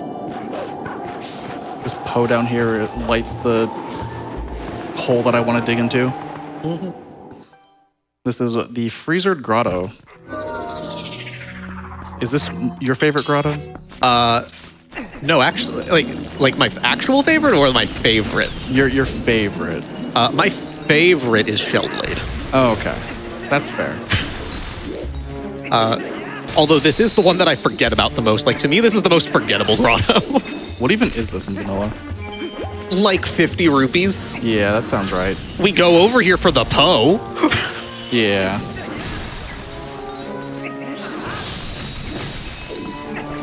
All right, can you stop? Okay. It says, yes, I will stop if you get frozen. Oh, I really hoped that was the lantern. Yeah, if that were the lantern, then we would be going a very different direction. Yeah, but however, the ball and chain did give us iron boots, which got us both fishing rods in a row, which gets us all of Snowpeak ruins. Thank you, Isaac. This path hint at this point is almost meaningless. But we do know it's somewhere. All right, so I know that we're going to do snowboarding first, but when we get to Snowpeak, I know that rando routing for Snowpeak is interesting. I mean, it depends on if you have boomerang.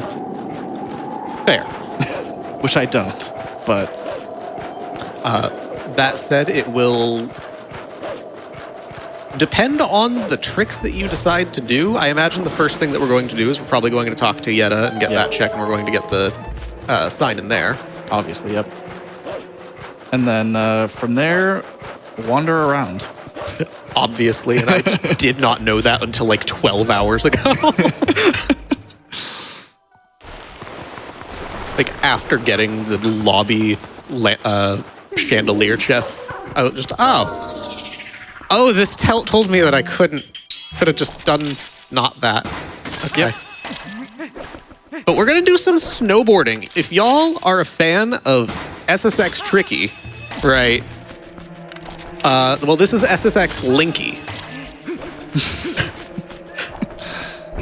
I will not quit my day job. Good. Anyway, I can't cheat here. So we actually get to see the mountain. You don't want to cheat. Because cheating would be very bad.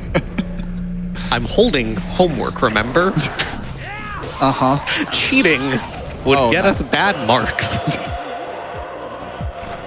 This piece of paper is basically useless at this point. Yeah?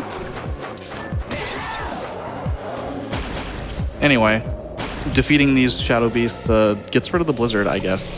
Yeah, so if you want to cheat here, which we do if we like saving time, but we don't if we don't like losing time to being bad at doing snowboarding without vision, we would do an LJA across. You can either do an actual LJA with the boomerang, and yes, I am calling out the Wii runners who do other LJAs without the boomerang, or we would do what's called an enemy LJA to skip that fight trigger and go down the mountain while the snowstorm is going on. Instead, Phantom is going to go down at a very slow rate. Whee! Yeah. Y'all like snowboarding? The calming sounds of the mountain, the music, yeah. Yeah.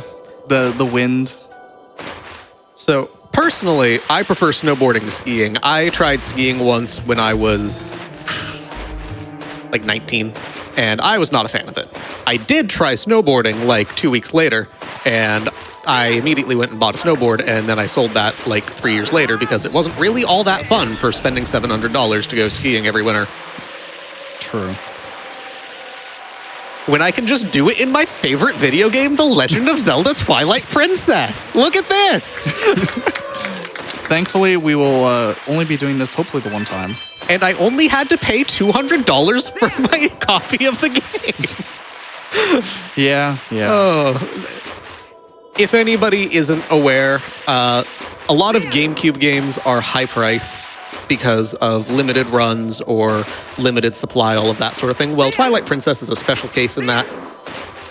An actual copy of the game is way too much money. Please Google it and display your shock and awe at how much a PAL version of this game goes for. True. And know that there are people who spend that money for 2 seconds of time save. My copy is US. I have both. I got it because Virus's name in German is Flamatron. Honestly, that's worth it. So we're looking for a lot of stuff here, hopefully. We're looking for a lantern. Yeah. Hello, chest. That is not a lantern. No, but it did make a fun noise. I'm gonna kill this Poe because I hate this guy. Yeah, we don't like Todd.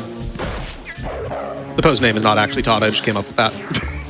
Also, that Chew just decided that it wanted to interfere with everything I was doing. There is a Poe that I gave a name in this room, or not a Poe, a Chew in this room that I did give a name, and it is not that one.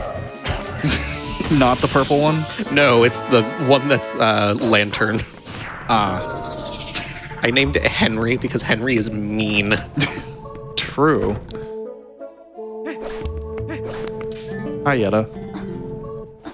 Thanks. Yetta gave us money. As she typically does. People are very generous in this world. Northeast chandelier chest is a ruined small key. Cool. 2 swords and linear, we already knew that.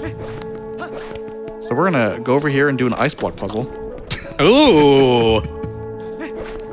Hi, Yetta. This one we're going to do without my help because I don't know this solution offhand. What do you mean? I don't go to this room. It's like 3 pushes. Is it? Oh my, it is.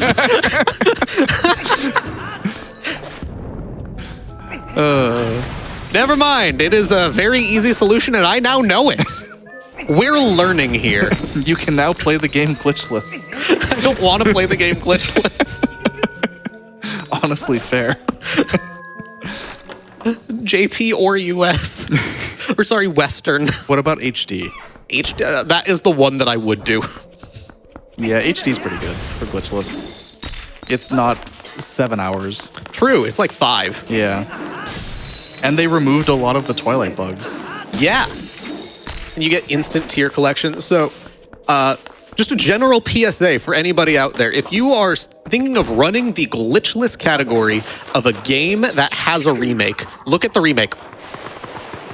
Yeah. Every single time there are quality of life changes that just make it better. There were patched glitches that might make it slower, but go for the thing with the quality of life changes. Like Wind Waker HD, you get a sail that moves you faster. That saves so much time. We're just gonna go through Snowpeak here, which is basically just a bunch of destruction, and there's the lantern.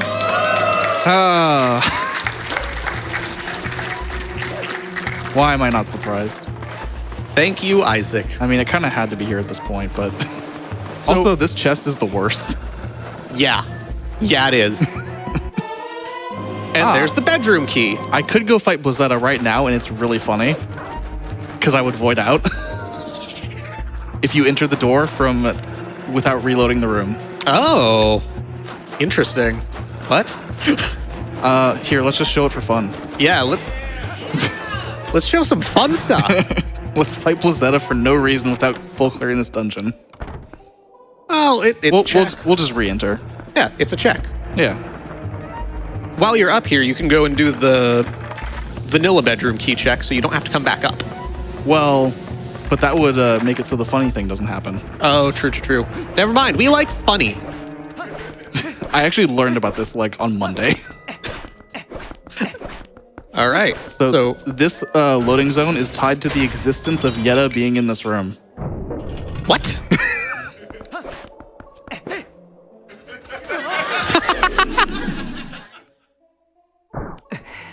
Oh, by the way, I hit the loading zone.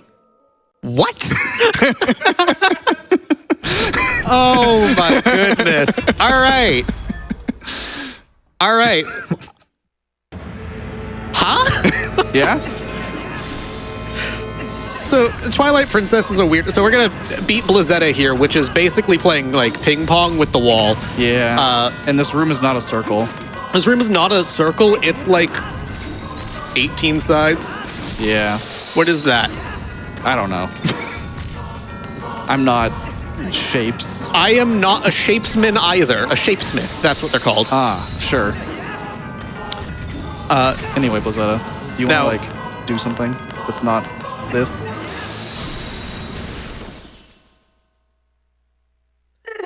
As we are not shapesmiths, we are going to ignore the fact that there is polygons along the wall, but we are actually going to use it in the second phase because lining yourself up with a polygon and not like anything specific or anything, just kind of lining yourself up roughly in line with the wall allows us to do a fun little trick here.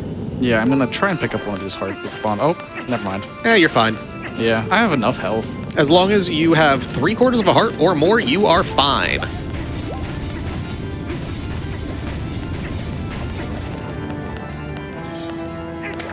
Yeah, it's good enough. Yes, it is. All right, so normally you're supposed to hit Blizzetta 3 times and have the whole phase reset thing, but if you do that specific setup, you get knocked into the end that faces Blizzetta of the back icicles that she drops, and then you can smack her against the wall, hit her while she's stunned to stun her again, hit her a 3rd time, immediately done. And that's the fight. And that's the fight. The fight is over. How much does that save? Like 40 seconds, 50 seconds? It saves a lot of time. Yeah. Oh. Not as much time as this cutscene is, though. This cutscene is like 2 minutes long, and it's not even a bathroom break because there's a lot of text. That said, it's everybody's favorite cutscene. So if you are watching this on the GDQ channel and you have any kind of a heart emote, it's tradition that we just put a bunch of heart emotes in the chat when we get to the point where the hearts start to spawn. We call it the love cutscene because it is a wonderful cutscene. There are other things that we do, but those usually use emotes that GDQ probably doesn't have. Like Yeto's face. Eyes of Yeto. Look into eyes of Yeto. Yeto mirror. Do you know the text here? I don't know all of it. No, look into eyes of Yeto. Look in reflection of Yeto's eyes. Their true beauty. And then he picks her up. Who need mirror? My love. And then they just embrace and all of the love. And we learn that the meaning of true love is whatever comes out of this check here. A bug. Bugs! Entomology. That's the meaning of love. Now, that bug actually could be... Oh, wait, no, it can't be the... No, that bug could be the one for the double claw. Could be. Oh, there we go. It's a lot harder to get those while it's on the ground. Yeah. So, fun fact with that. the top, while it's on the actual ground, whatever item it is, the top of it, you can collect it with the ball and chain. But while it's falling, the entire thing, you can hit it and you will collect it. So, fun. Easy. Yeah. Let's save for fun. Yeah, we haven't saved in a while. And let's go back in because we didn't do like most of the dungeon. True. But that bug is probably double claw shot. We found 4 bugs before coming here. And there's only 6 in the entire game. Yeah, but 2 of them are out of logic. Well, yes. Ayuku. That's annoying. That is annoying. That is very annoying. Deal with it by just walking into Temple of Time later. Yeah, but I don't like warping to Sacred Grove. I mean, that's fair. I don't have a key for that. You don't. You could do key super jump, or you can go and say hi to my friend Henry. I was gonna just go this way. Oh, and you're gonna do what other tricks get us to the 2nd floor? Oh no, you have the ball and chain. I mean, we also just have this entire path. Yes, we do. You know, I don't actually remember, like, the way to get to the 2nd floor. There are so many ways to get to the 2nd floor that is some kind of a glitch or a trick to get up there. I do not do what is the intended way. I genuinely do not know what Phantom is talking about. Well, we're going to fight some Chillfos over here. Okay. For a check. And then we're gonna do, there's the cannon room where there's a bunch of ice in the way. Then there's like the chandelier room where you know, the opposite side of Ice Clip. Yeah. There's that room. Mm-hmm. Gonna head over there after this. Right, they don't spawn. Honestly, I don't have a shield. You do not have a shield. That's fine. So what's really funny is you and I had the exact same, like, rooms in mind to go to. Yeah. Completely different directions to get there. I wanted to backslice, but it's really annoying without a shield. Yeah. To fight Chillfos. The backslice actually kills them instantly, which I don't think most people know. Does backslice without a sword kill it instantly? I assume so, because backslice without a sword is still like... Backslice. Yeah. Yeah. I've never done it. Yeah, what I don't know is if backslice takes the attribute of sword damage, right? Like, is an Ordon sword backslice different from a Master Sword backslice? Because this game... Who knows? Oh, we've been going for 1 hour and 36 minutes, and if I were talking about sword damage, we would be going for another 1 hour and 36 minutes. How they calculate damage in this game is wizardry. Yeah. So that's strange. A few fun facts for you guys while we're making our way to the next checks. You cannot kill Argarok with the wooden sword. Beating King Bulblin 4 with the ball and chain takes 94 swings. But it does stun lock. So you got that going for you. It might be 96, but it's a 90-something. Nice helm splitter. Nice helm splitter. Go away.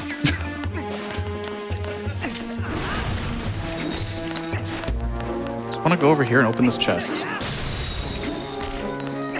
All right. Zora armor. Yes, the thing that we definitely need.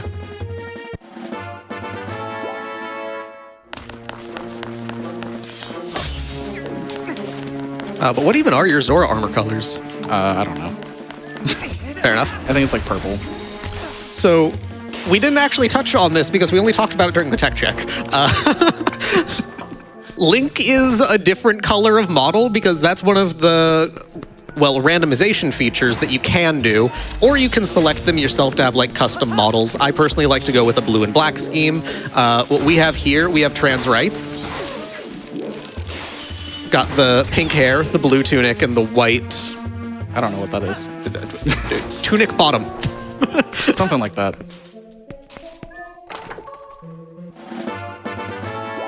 Okay.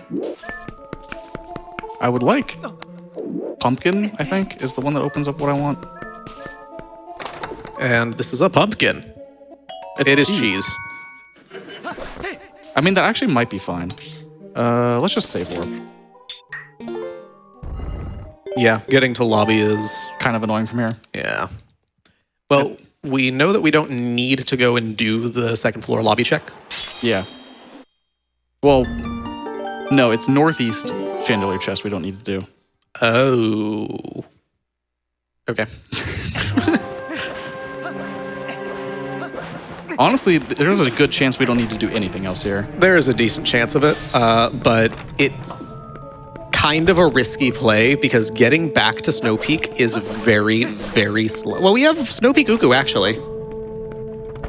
Do we actually, though? Is that... Yes. Why? Why? How does this game work? That I actually have no clue why that happened. Dungeon completed state returning Uku doesn't actually make sense. Uku is a very spaghetti-coated thing. And I say thing because what even is Uku? It's a man-chicken. Yeah. That's basically all that I have to say on the topic. So it has interesting coding because it is an interesting animal. Its babies are heads, and yeah.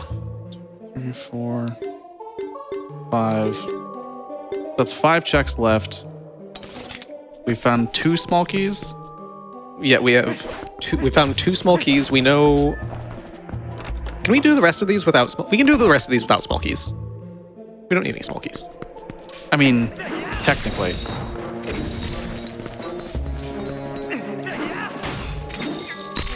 So another quality of life feature that we haven't really touched on, but we've showed off without talking about it a little bit, is anything that gives us the heavyweight attribute, ball and chain, the magic armor being out of rupees to make us invincible, or the iron boots, we have fast movement on while we have those, so we don't go into a heavy state because while it makes sense to have that kind of physics coded in, it's just kind of annoying to grab the ball and chain and suddenly be moving at like 1/10 of a mile an hour. Yeah.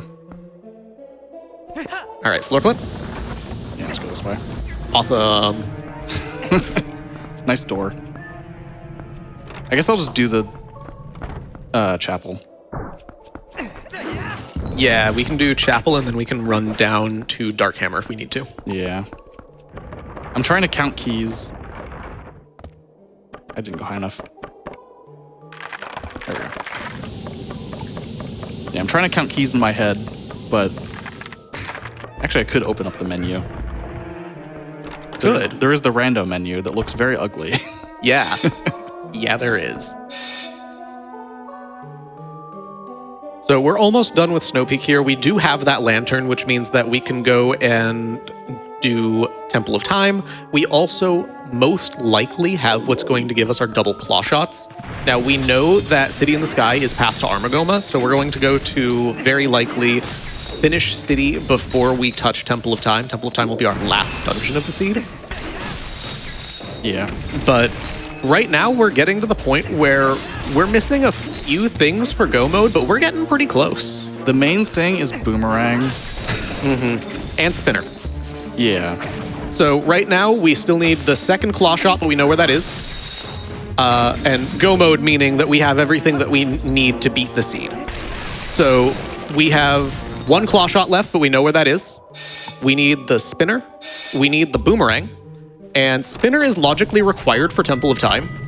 You can skip it using the boomerang, but Well, it depends. You could climb Temple of Time, find the big key, and not actually need to do the spinner checks. That is true, but we don't know that Temple of Time's barren. Also true. Actually, did we get all 3 barren? Yeah. Yes. Yeah. So we know that something is in every dungeon. Yep. There is at least 1 item. Hello, Freezer.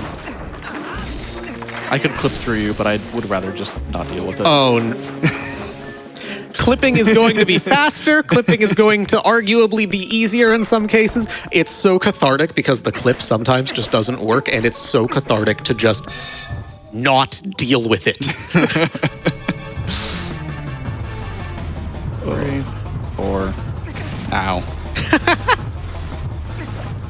Ow.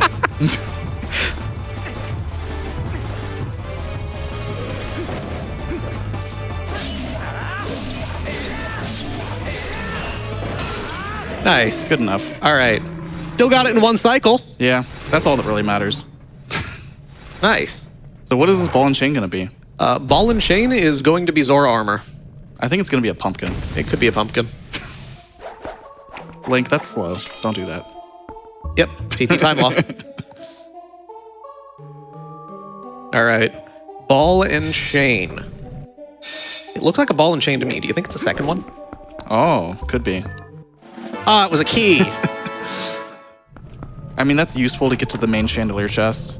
Yeah. Just convenient.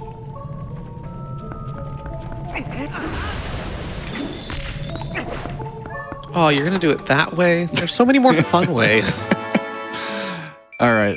So, Snowpeak Ruins. We currently have a small key. Thanks, game. That would be your third key for Yes. Snowpeak. So, third of 4. How many chests are left? 2. All right, that's a small key and a pumpkin. Let's leave. All right, so we now know that there is nothing that could logically be needed in Snowpeak, so we're just Yeah. out. Bye. Bye-bye, Snowpeak. Yeah, chandelier chest in the lobby is a pumpkin. I don't care. Actually, it does line up with how Isaac's logic has been for the end of Snowpeak check to be the bug that we need to go and get the double claw. Well, the thing is, the path to Argarok is Lanayru Spring. Yes. So the bug is it has going to to be be- in the lantern chest. We already have the lantern. Yeah, exactly. So I'm going to go light the lantern, get the bug. Yes. Yeah. I have a brain and sometimes I use it, sometimes I don't. And then we can do almost all the fun things in City in the Sky. Almost. Yeah. Except then we won't have a boomerang. We'll have to just do the fans normally. Yeah. Oh, you're going to have to do fan skip again. That's fine. Yeah. Did you know in Rando, if you don't do fan skip and then save and quit, it gets reset? What? Yeah. Lucky. So you can just save and quit from after doing right side, and you just don't do fan skip the first time and do it the second time instead, and it's fine. Huh. Well, fair enough. Did you know that the way that you were doing fan skip was very... It was giving me a little bit of anxiety. I don't have a setup. I just walk forward. Fair enough. If we have a copy of the game in a different room, I will show you how to do that in a way that does not give people anxiety. So that was a snail. Yeah. That was what we expected. So now we have the double claw shot.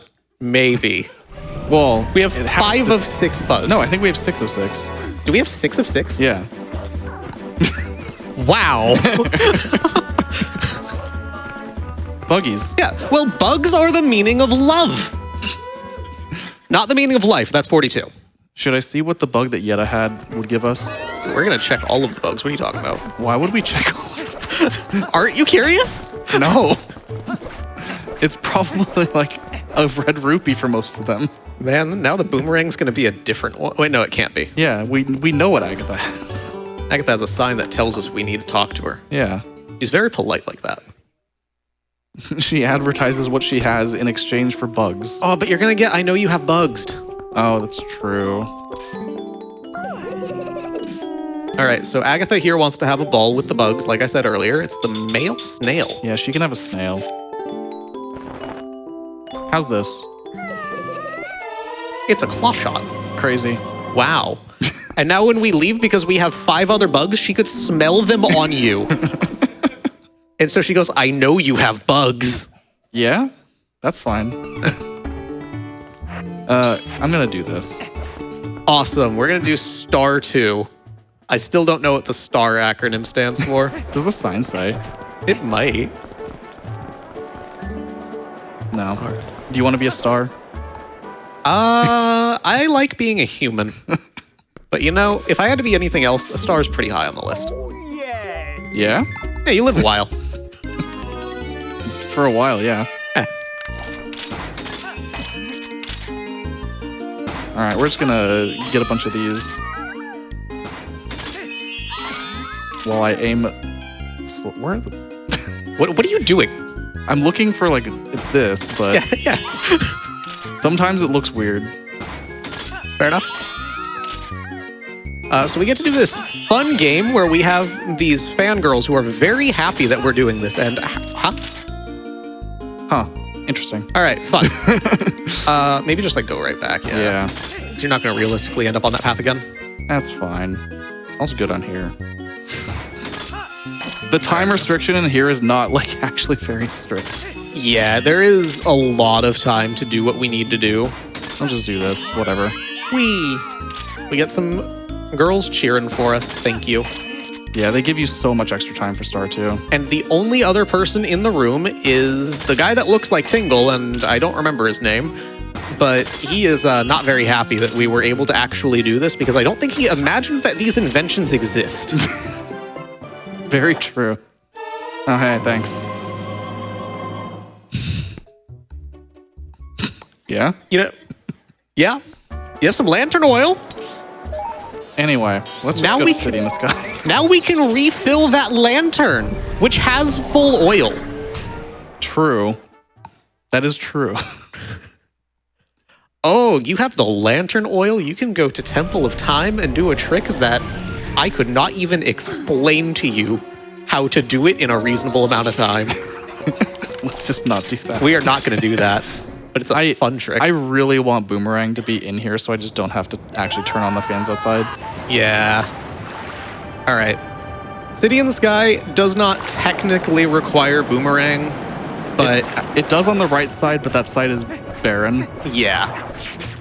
But Boomerang is very fun. We haven't really talked about what an LJA is because we don't have the Boomerang. And for all we know, we might never see it until the end. We might not see it until we don't have an LJA left to do. Yeah. But just to give it at least a little bit of time in its spotlight, you almost got hit there. Nice job. Yeah, An LJA is, in short, throw rang, go wee, and you can go wee across big gaps, and it's super fun, and it's the reason that a lot of people like to run this game. Yep. And in randomizer, sometimes you just don't get to do that. I've had enough go mode boomerangs that I've been sad about. So that does beg the question, why people play randomizer? Well, because randomizing stuff is also fun. Also, we haven't seen Aru's memo, so we can't actually go to the desert either. Oh, your boomerang's in desert. I'm calling that right now. There are so many checks in the desert. Your boomerang is very likely there. I hope not. We know that there's probably a bow here. Yes, path to Armagoma. Yeah. Unless it's a boomerang and it gets us one of the literal 2 boomerang checks that is a bow. Nice, Link. Yeah, this room is wonderful because you just kind of target the wrong P-hat sometimes. Like, on that side. Yeah. We're just gonna go down here. And not die. Congrats on not dying. This is the worst room in the game. I have opinions on that statement, but, you know, we'll go with it. It is one of the rooms in the game, that's for sure. It is at least bottom 5. I don't have enough rooms that I have ire for, so I'll give you that. There are just too many checks. Not conveniently placed, like with this P-hat that I have to wait for. You're gonna get hit by the Poe. No, I'm not. See? Fair enough.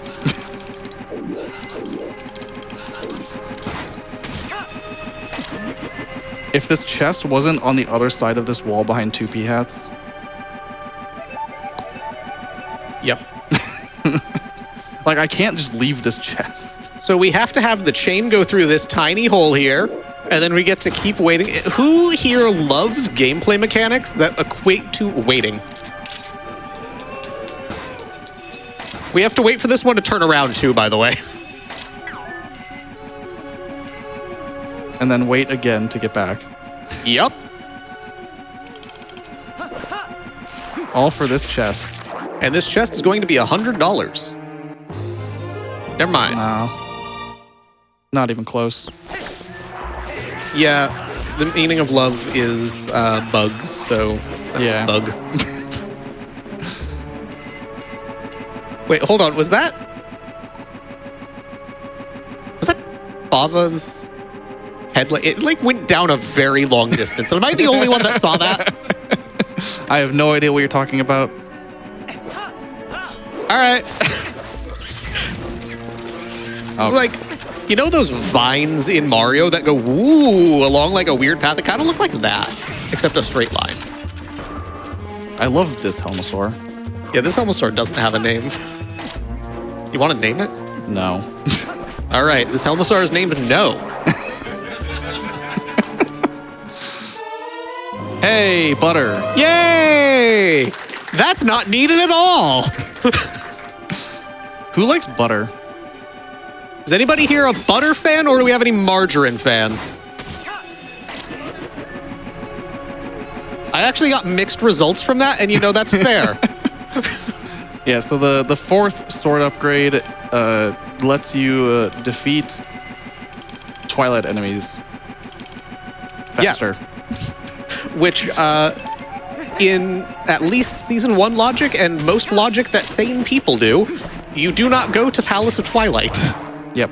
So you don't really encounter very many Shadow or Twilight enemies. The reason that we don't tend to include Palace of Twilight is because Palace of Twilight is a relatively linear dungeon, but more so than just being linear, it requires 7 small keys. Yeah. Not great. And they are outright required. You cannot skip them. Don't know where this bow is yet. It's next to the Invincible Baba. It might just be on Argarok. It could also be on Argarok. But I would really like for it to be next to the Invincible Baba. The one that's like right up here Yeah. in this very silent room. It's a very quiet room. Because I haven't killed the anything. At least I think that's the, oh please. A little bit higher.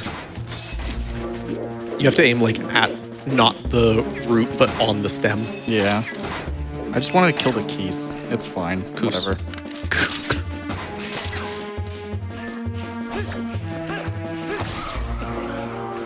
Because he's going to do this. There we go. I wish I had bombs and arrows so I could have bomb arrows and kill those keys, but let's do this All right, instead. and then these two these two keys here, and then there's the Invincible Baba. And And this keys is also invincible? the keys was actually invincible. The claw shot was going right through it. What are hitboxes? Probably with that one, like a cylinder. Nice. Okay. All right, so there's an Invincible Baba behind us, but we don't really care.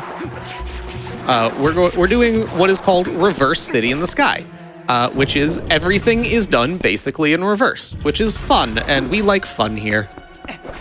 And that is the end of that statement. Hey, it's Wallet. Hey, you're giant and walleting. Great. I can hold so much money.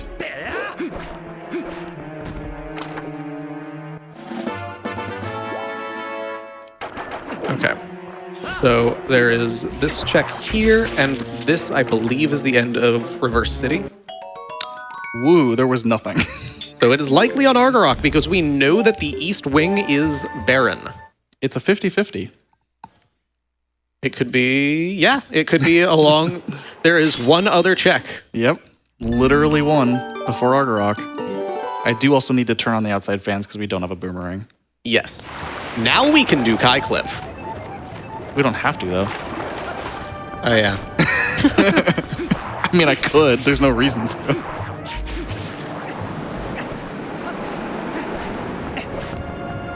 This was not a seed where it came into play.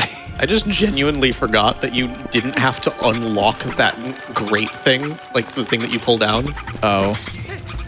I thought you had to... No, you have to turn the fan back off casually. Nice. Hi, And- Bulbasaur. Now Link is in Lake Hylia. That'd be really funny. Can you imagine? I think that wouldn't get past playtesting, and it would go back to someone's desk, and they would say, "This is unfun."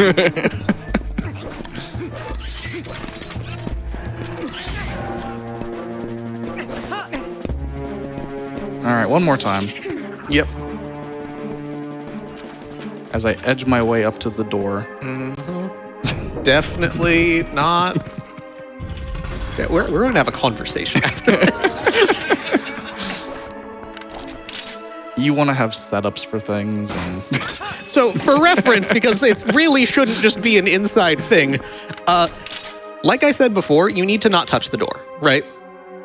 If you transform, and you're human, you walk up to it and you're human and you transform, and you push against the door while transforming, it does not hit the trigger because you're transforming, and you push far enough back from the door to not be hitting the trigger anymore. Oh, we are doing Kai Cliff. No, I'm just in the wrong spot. I would have landed on the fan plate. Oh. Interesting. Never seen that before. Did you not just press A? Nope. Oh. I don't know what happened. Link just decided he's had enough. Yeah. It's just the end of the chain. The second claw shot is actually very short. Yeah. So it's like the hook shot versus the long shot in Ocarina of Time, but one's the hook shot, one's the long shot. You got to use your right arm.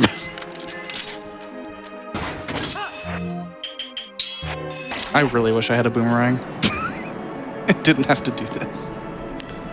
I'm with you there. If we had the boomerang, we wouldn't have needed to do that at all. And if we had the boomerang, Reverse City would have been a lot more cool looking, as the kids would say. The kids still say cool, right? No. I think they say like skibbity riz.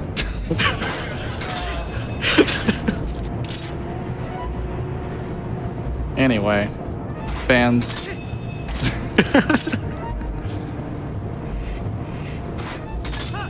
So there's a chest up here. Yeah, a chest that I forgot existed. Because why is this here? I think it's a purple rupee. It is a purple rupee. All right, so Argarok has our bow? Yeah, it has to be the bow. Or like a way to get the bow. Yeah, it could be like boomerang. It could be our second Dominion Rod. Technically not wrong. Oops, turn around, Link.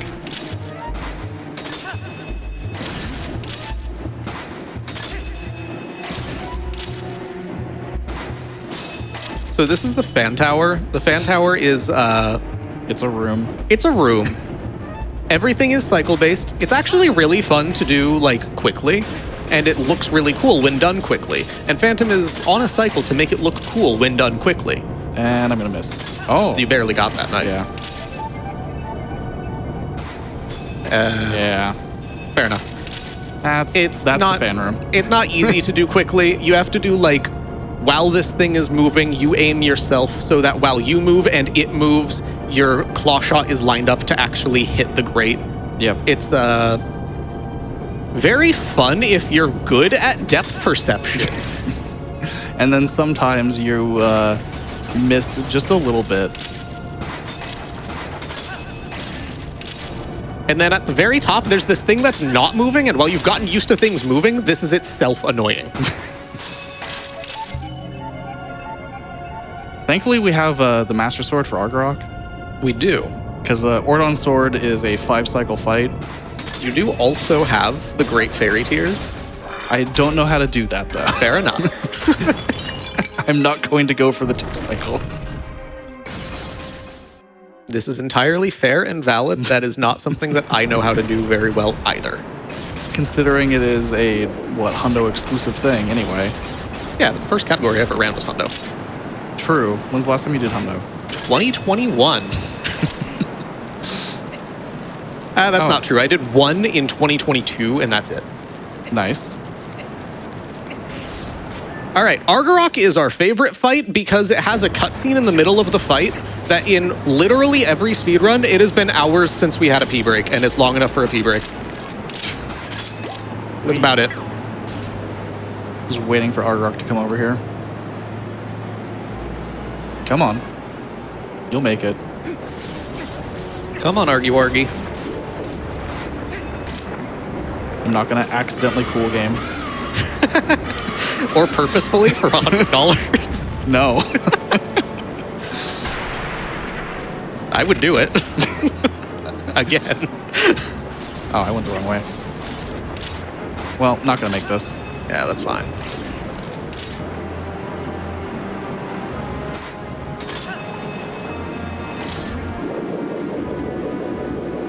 I hope you like waiting for Argarok to fly around the room.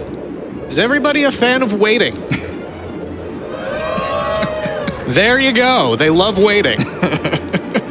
I mean, if you're at PAX, you're probably waiting for a lot of things anyway. True.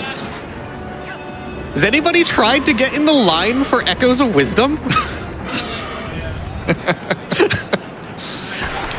I got here with like 2 hours to spare before I needed to meet up for maybe tech check soonish, and I didn't have time. Hey, look, it's a weak point. Yeah. And now it starts raining, even though we're pretty far above clouds. Yeah.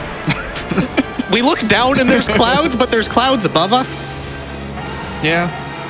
I'm not a meteorologist, but that doesn't add up.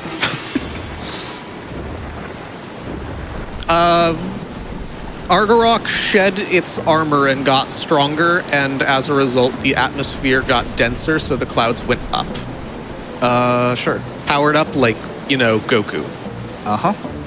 Now the fight's harder. Is it, though? Not really.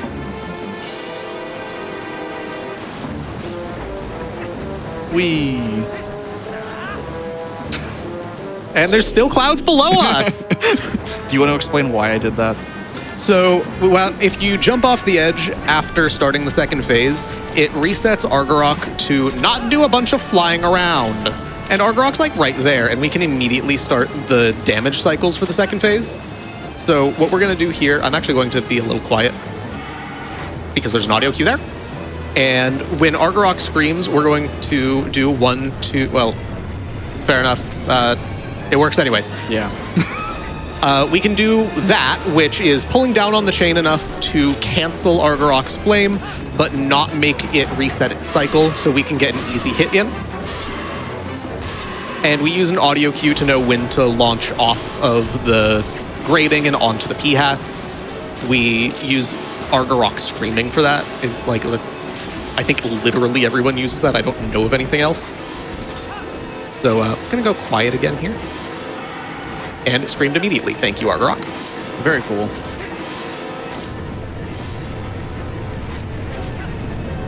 All right.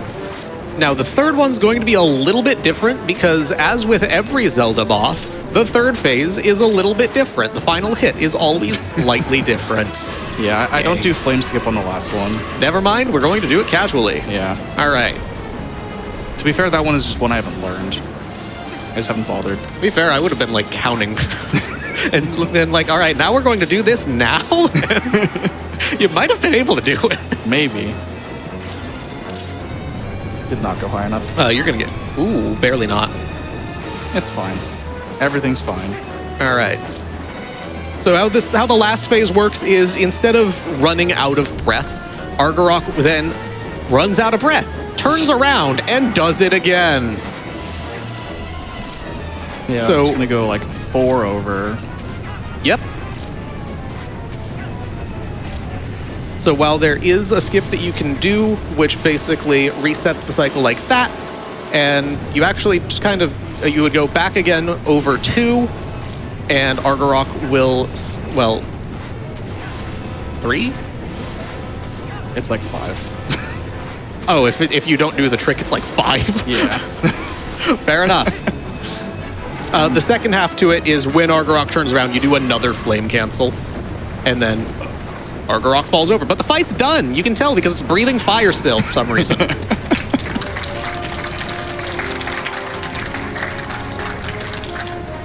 Uncontrollably. Yeah. Because it's exploding? I guess. Yeah. Explosions have fire sometimes. Science tells us that.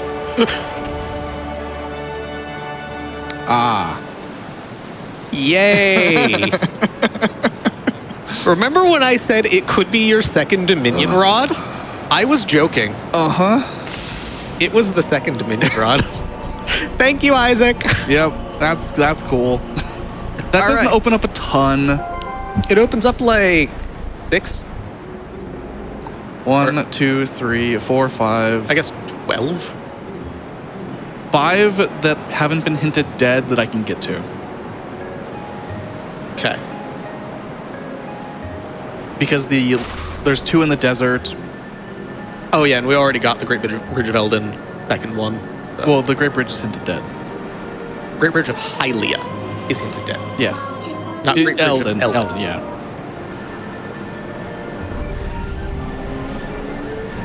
Remember, G-Bolt. Jeeble. Sure, I'll save. Yeah. Why not? So we're pretty close to the... It doesn't really look like it, but we're pretty close to the end of the seed here. Yeah. All we really need is the bow, boomerang, and spinner. Yeah, we need 3 items.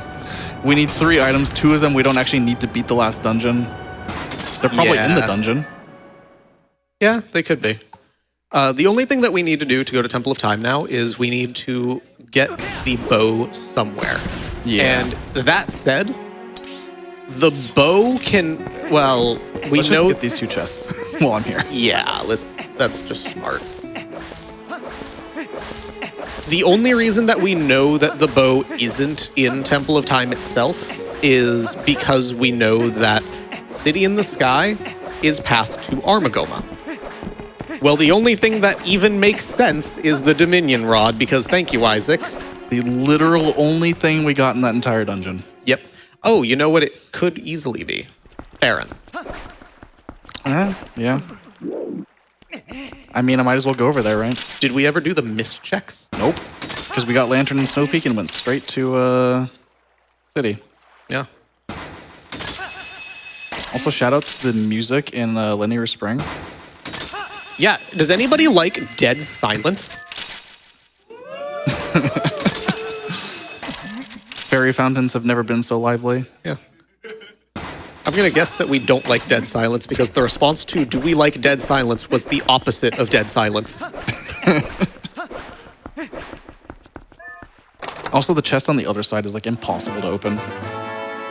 Yeah, okay, so not that chest, but the other one is, we'll see it here in a second when it's visibly on the screen. It's clipped into the ground. Somebody didn't put it in the right spot. I mean, they put it on the ground, in the ground. Yeah, it's in the ground. Look at that, look at that leg. Ah, all right. Okay. Let's do Domrod stuff. Yeah. So we can do the Dominion Rod checks in Fair and Field there's going to be the Skybook character check, and then there is also a mid-jump portion that leads up to what is called the Mist Heart Piece check, which leads us into the Mist, which we also haven't done yet. So we could very well have, while we know that the Dominion Rod can give us our bow, our boomerang could just be sitting in the mist. Could be literally anywhere. Yeah, it could be anywhere. But this is a pretty check-dense area that we have access to currently. As soon as I get bow, I'm going into Temple of Time. Fair enough. Very fair. Just because, yeah. I would not be surprised if the boomerang was just in there anyway. It doesn't have to be, because there are other important items we don't have. There are. Zora armor. Yep. Which does nothing on this seed. But it is classified as important. Yeah, so it could be Zora armor, it could be... What else do we not have? Oh, it could be the second bow. Like the quiver. It technically... It can't be if the other bow is... Required for it? Yeah. Yeah. But the only things that will require the bow logically in Temple of Time, there's Armagoma. It's the second half, yeah. The second half after like the crystals. You can do the crystals with Claw Shot. I don't know if that's No, put in logic. No, absolutely not in logic. Come on. Come on, Lunar. Isaac found that like a month ago. On what? The claw shot for the second crystal room. Oh, there's Hi. Boomerang. Yeah! All right, we just need the bow. We can do some LJAs. We can do the thing that people love about this game. 2 hours in. I mean, I could just skip these checks because we know that the bow is going to be behind Domrod stuff. Yeah. But what if we get a bomb bag? That'd be cool. A bomb bag would be good. Oh, Surely. A bomb bag can be in Temple of Time. It could be, yeah. I'm surprised we didn't get any bomb bag hints. Eh. Capitalism. What's that? I don't know. I am not a economist? Politician? I don't know. This is one very fast check here. Yep. So there's this in vanilla. This is yet another instance of waiting. Basically, what you do to get the Skybook characters, if you want to get the associated chest with them, which in this case is a heart piece vanilla, you would for like 100%. You have to carry that statue all the way across the bridge. Yep. If you don't do the jump Yep. that we did at the beginning. Yep. Money. Money. All right. Let's go here. Yep. There are 2 checks here. And then We there's can- 2 more beside Castletown. We can do some fun claw shot. Ooh, are we gonna do the LJA for the Gorge double heart piece? I'm not very good at that one, so I'll just... It takes like 2 seconds longer not to. Fair enough. I will do the LJA for the beside Castletown one, if I have to go over there next. All right. Are we gonna do this? Either of these LJAs? No, All right. not these ones. I am eager to talk about LJAs. Surely we'll do at least one in this entire seed. $10. Let's go. $10. I can use that for nothing For a soda pop.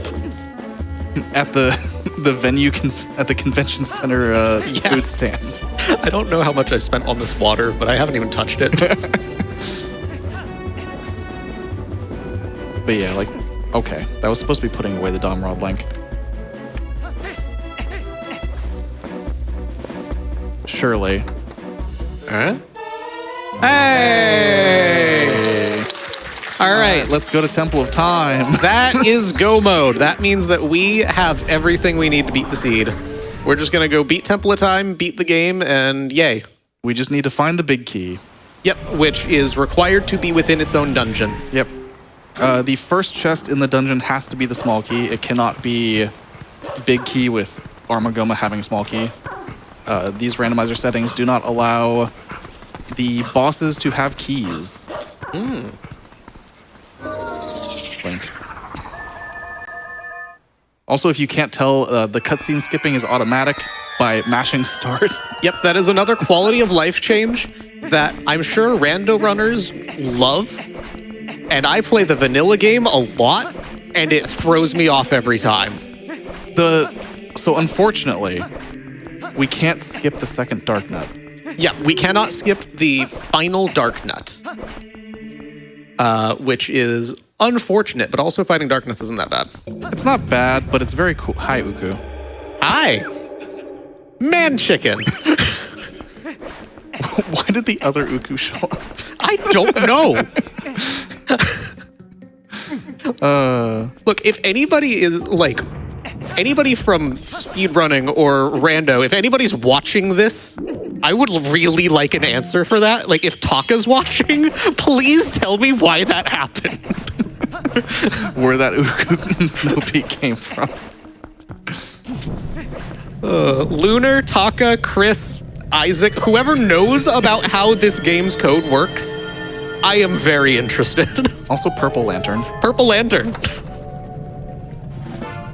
Yeah, this is guaranteed to be a small key. It literally can't be anything else. And there is a pillar there. Debatable.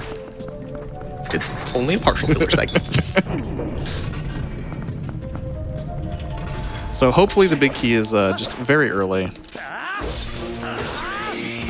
Yep. So how randomizer, based on the season 1 settings, how randomizer flow goes is if you know that there is a barren dungeon for one reason or another, like we know that we have everything to beat the game, we just kind of know nothing's in Temple of Time right now.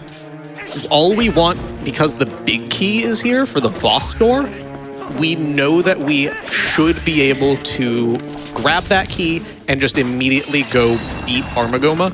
The only other thing that might be the case, which is not the case in these settings, is the Door of Time being closed, where you have to go get our friend Greg and bring him down from the very, very top. So I normally have bomb arrows for these guys.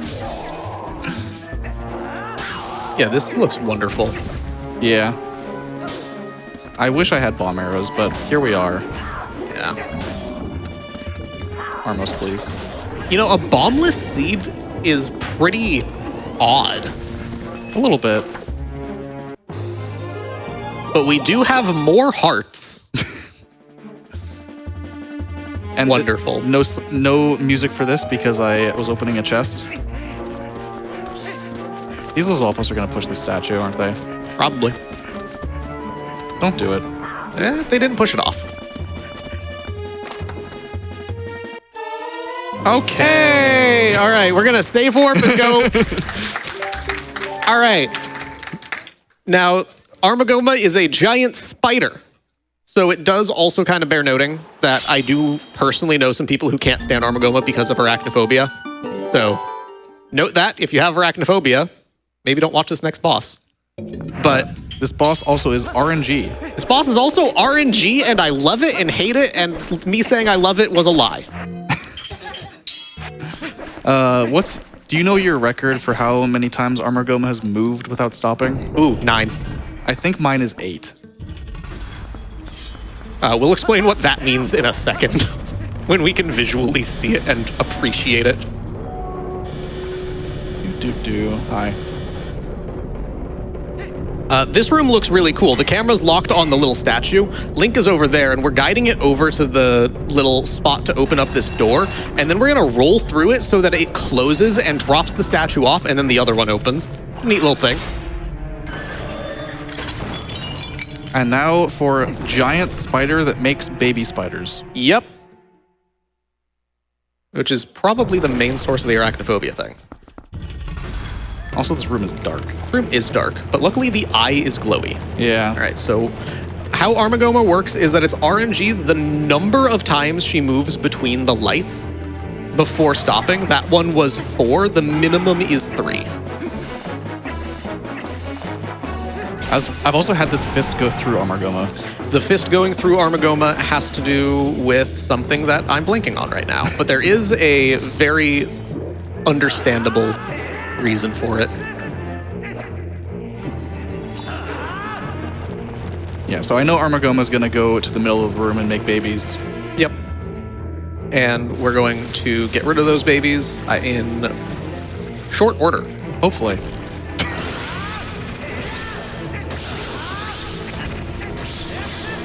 Short enough. Good enough. All right, that was 4. Not bad RNG so far.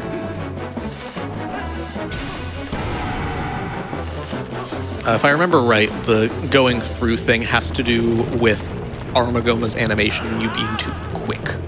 I believe it. All right, so that is 1, 2, make babies.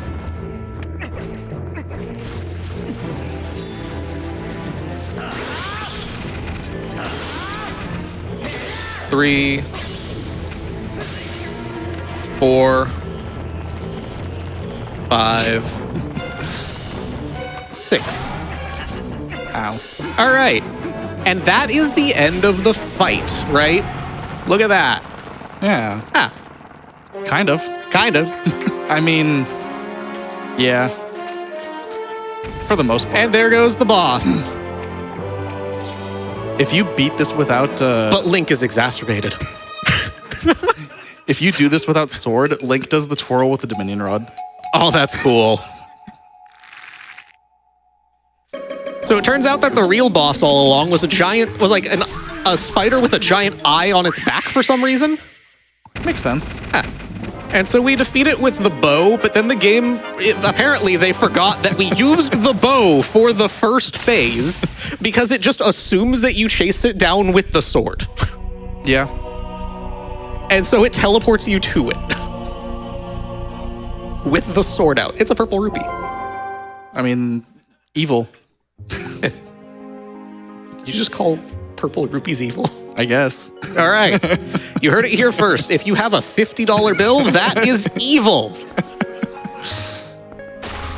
The same goes for half coins. If you have a quarter or a 20, you're fine.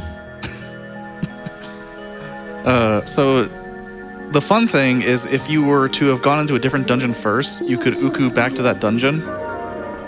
Instead, we have to leave the past. Yeah. Flow away. Yeah. But that's fine. And we're not going to save because we are rebels. Well, We're told to do things we don't. it's just Hyrule Castle. We're going to Hyrule Castle. Okay, we haven't talked about Hyrule Castle yet, and we're about to go there. So, again, relevant to specifically race settings, we have everything that we need to beat the game, like I said before, that is inclusive for Hyrule Castle. We have all 3 keys, we have the big key, we just kind of need to go through Hyrule Castle. The idea behind that is that when you finish a seed in like a Twilight Princess randomizer, we don't want to end it by then saying, all right, now you get to go around fishing in Hyrule Castle for a little while. Yeah. It's So- kind of nice just to go up and fight Ganon. Yeah. I wish I had bombs, but that's fine. I wish you had Great Spin. I wish I had even Mortal Draw, actually. Mortal Draw would also be fine. But instead, we're going to do this Like, you got to Helm Splitter, didn't you? yeah. Dang. I don't have a shield either. We never got a shield. All right. Yeah, it's just how it is. Huh. Let's just do that. We also did not do an LJA. Nope. And we will not do one. Nope. All right. There is no point in the Hyrule Castle to do an LJA. There is 0 LJAs to do. You know what you can do? You can do an enemy LJA on Zelda. Just wee. So the idea behind what we call an LJA, which is a long jump attack, is that when something is targeted by Link, the thing that is targeted when you do a jump attack, Link wants to get as close to that thing as possible. It's not really a glitch. It's more of a consequence of how if you are, say... I'm just going to save and quit. Fair enough. If you are, say, jump attacking to a Lizalfos that is a little bit too far away, the game doesn't want you to miss that. It wants you to go to that enemy, right? It's just so, hey, casually, you should have more satisfaction in the combat. Yeah. The thing that gets breaky is if it is on a surface above Link, the game recognizes that it will need more speed to get there because it's ideally up a slope and then Link will jump up the hill. Needs more speed to get there. Makes sense. If the elevation that it's at is not a number, Link goes wee. So, yeah. And we did not get to show that at all. Unfortunate, but we got Boomerang very late. We did get Boomerang very late, which is unfortunate, but not entirely unexpected. Yeah, without Forest Temple, it's pretty unlikely to get Boomerang for a while. Also, yeah, I just skipped all those enemies. Yeah, those enemies. We don't really care about enemies anymore, except for this Dark Nut that's actually in our... actually, no, you had Boomerang, and you could have... I mean, No, you don't have Jump technically- Strike. Yeah, that's true. You don't have Jump Strike. Never mind.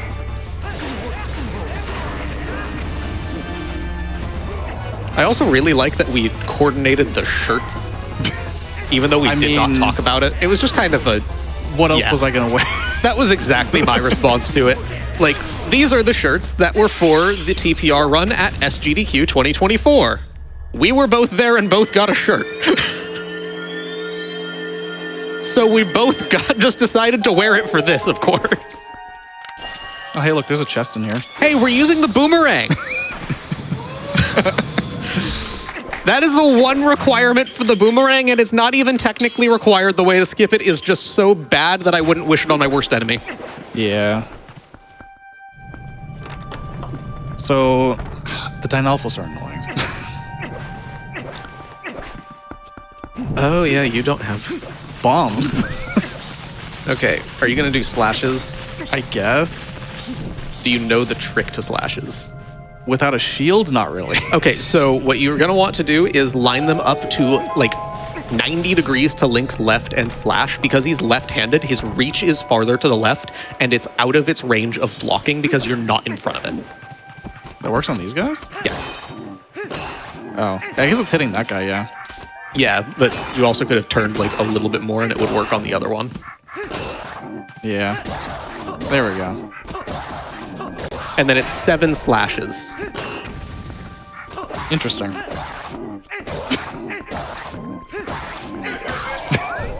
Anyway. There we go!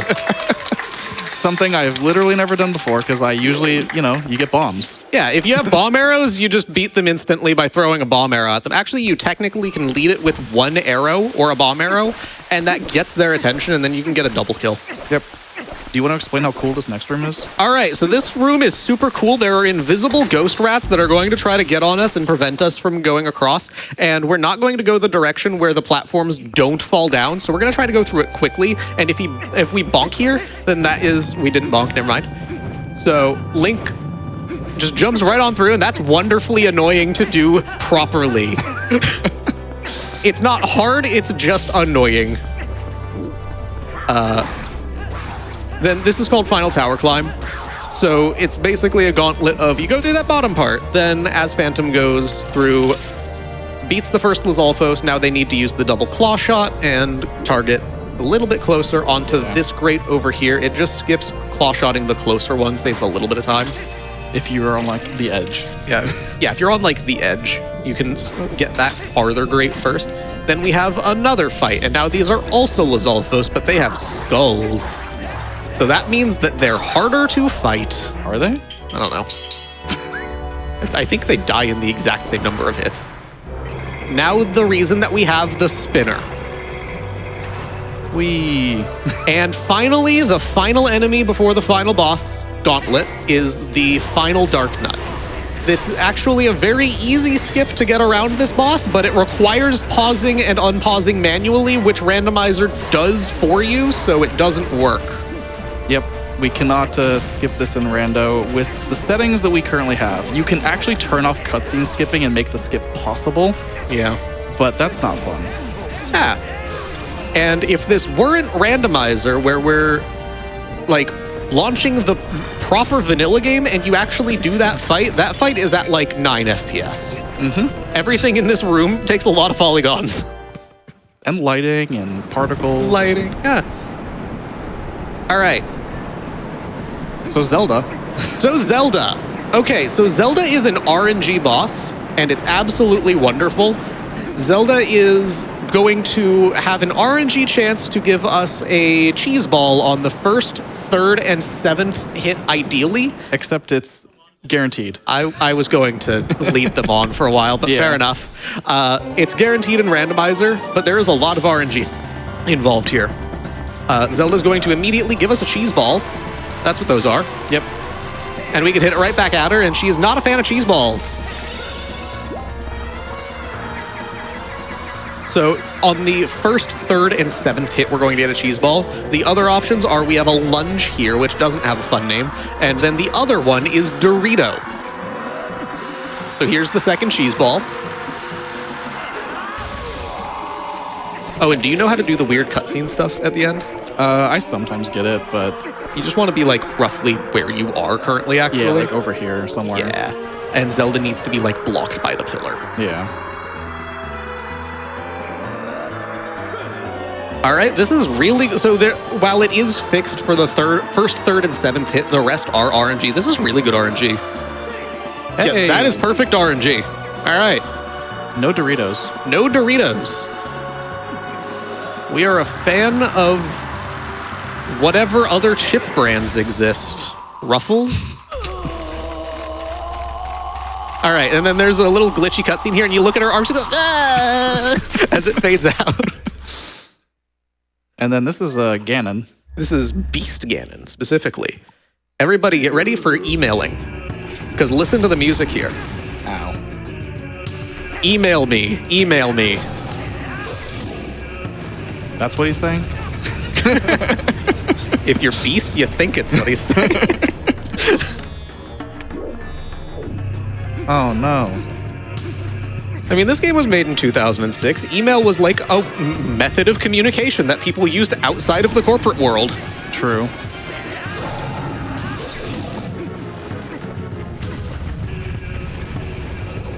So, I've done too much damage. I can no longer use the bow on Ganon. I have to grab him with Midna. Yep. Whenever he decides to actually charge me. And fun fact about this part, this is using a required mechanic that shows up exactly once in the vanilla game, like casually, and it shows up within the first 5 minutes of casual play, which is a goat starts to come down Ordon, and you have to grab it and toss it because Link is absolutely shredded. He has like a 12-pack.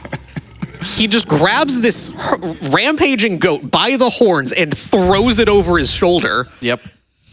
And then you don't see that mechanic again until the final boss. And it is required if you end up in that damage range, which they intend for you to end up in. That is wild to me. All right, horseback here. Hi, Ganon. We're just gonna give the quick and dirty explanation. We're gonna end up behind Ganon, shoot light arrows. Phantom is shooting on their own, and the direction that the control stick is in relative to the bow and like the camera angle will give us the correct angled shot. Some people think that it is Zelda aiming. It is not. And the Great Fairy Tears there cut it from a 2 spins, or 3 spins to 2 spins. Yep.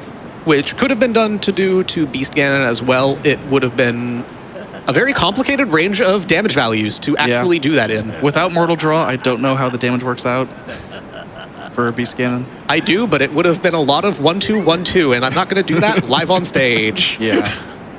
Anyway, this is Ganondorf. This is the final boss of all time. Yep, this is Dark Lord Ganondorf, the hardest fight ever. And what Phantom is going to do here is throw the boomerang at him. It does actually do something. I know it does something. I know the fishing rod also does things, but... Yeah, are we going to see the fishing rod? I could pull out the fishing rod. Fishing rod! All right. That's the lantern. That's the lantern. Are we going to do the boomerang thing too? I don't know how the boomerang thing works. Okay, Ganon. Okay, well, apparently he is really aggressive. Oh my goodness! All right, Ganon. Fine. You want to do it this way? Ow. I was just trying to, like, run up to him. All right, hi, Ganon. Okay, so it's a very well-known thing that in Twilight Princess, NPCs will follow the fishing rod, and that includes Ganondorf. It's for some reason, like, one of the things that escapes, like, niche knowledge. For some reason, just about everyone knows about it. But one thing people don't really know is the entire like way that this fight works is you need to reach a certain damage calculation value to end the run, and time is now. And I will not finish that sentence because now the fight's over. Yeah, if we'd just done that from the beginning, it's like a 12-second fight. Yep. Optimally, Ganon from Dark Lord Ganon from control to end is exactly 12 seconds, like 12.6, I think. But yeah. But yeah, that's Twilight Princess Randomizer with the seed that Isaac made that made us do a lot of weird things. Yeah. All right. Thank you, Isaac. Thank you, Isaac. Shout outs to Isaac. Shout outs to Isaac. Do you not think this ends here? Unfortunately, it does.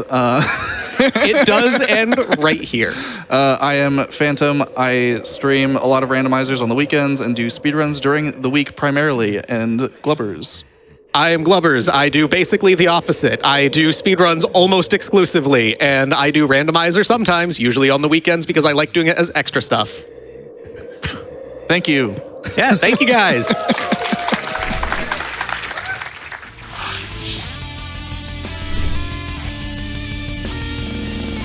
All right, thank you so much, Phantom, for that wonderful Twilight Princess randomizer run. Up next, we'll have the Super Mario World Tournament Finals after this.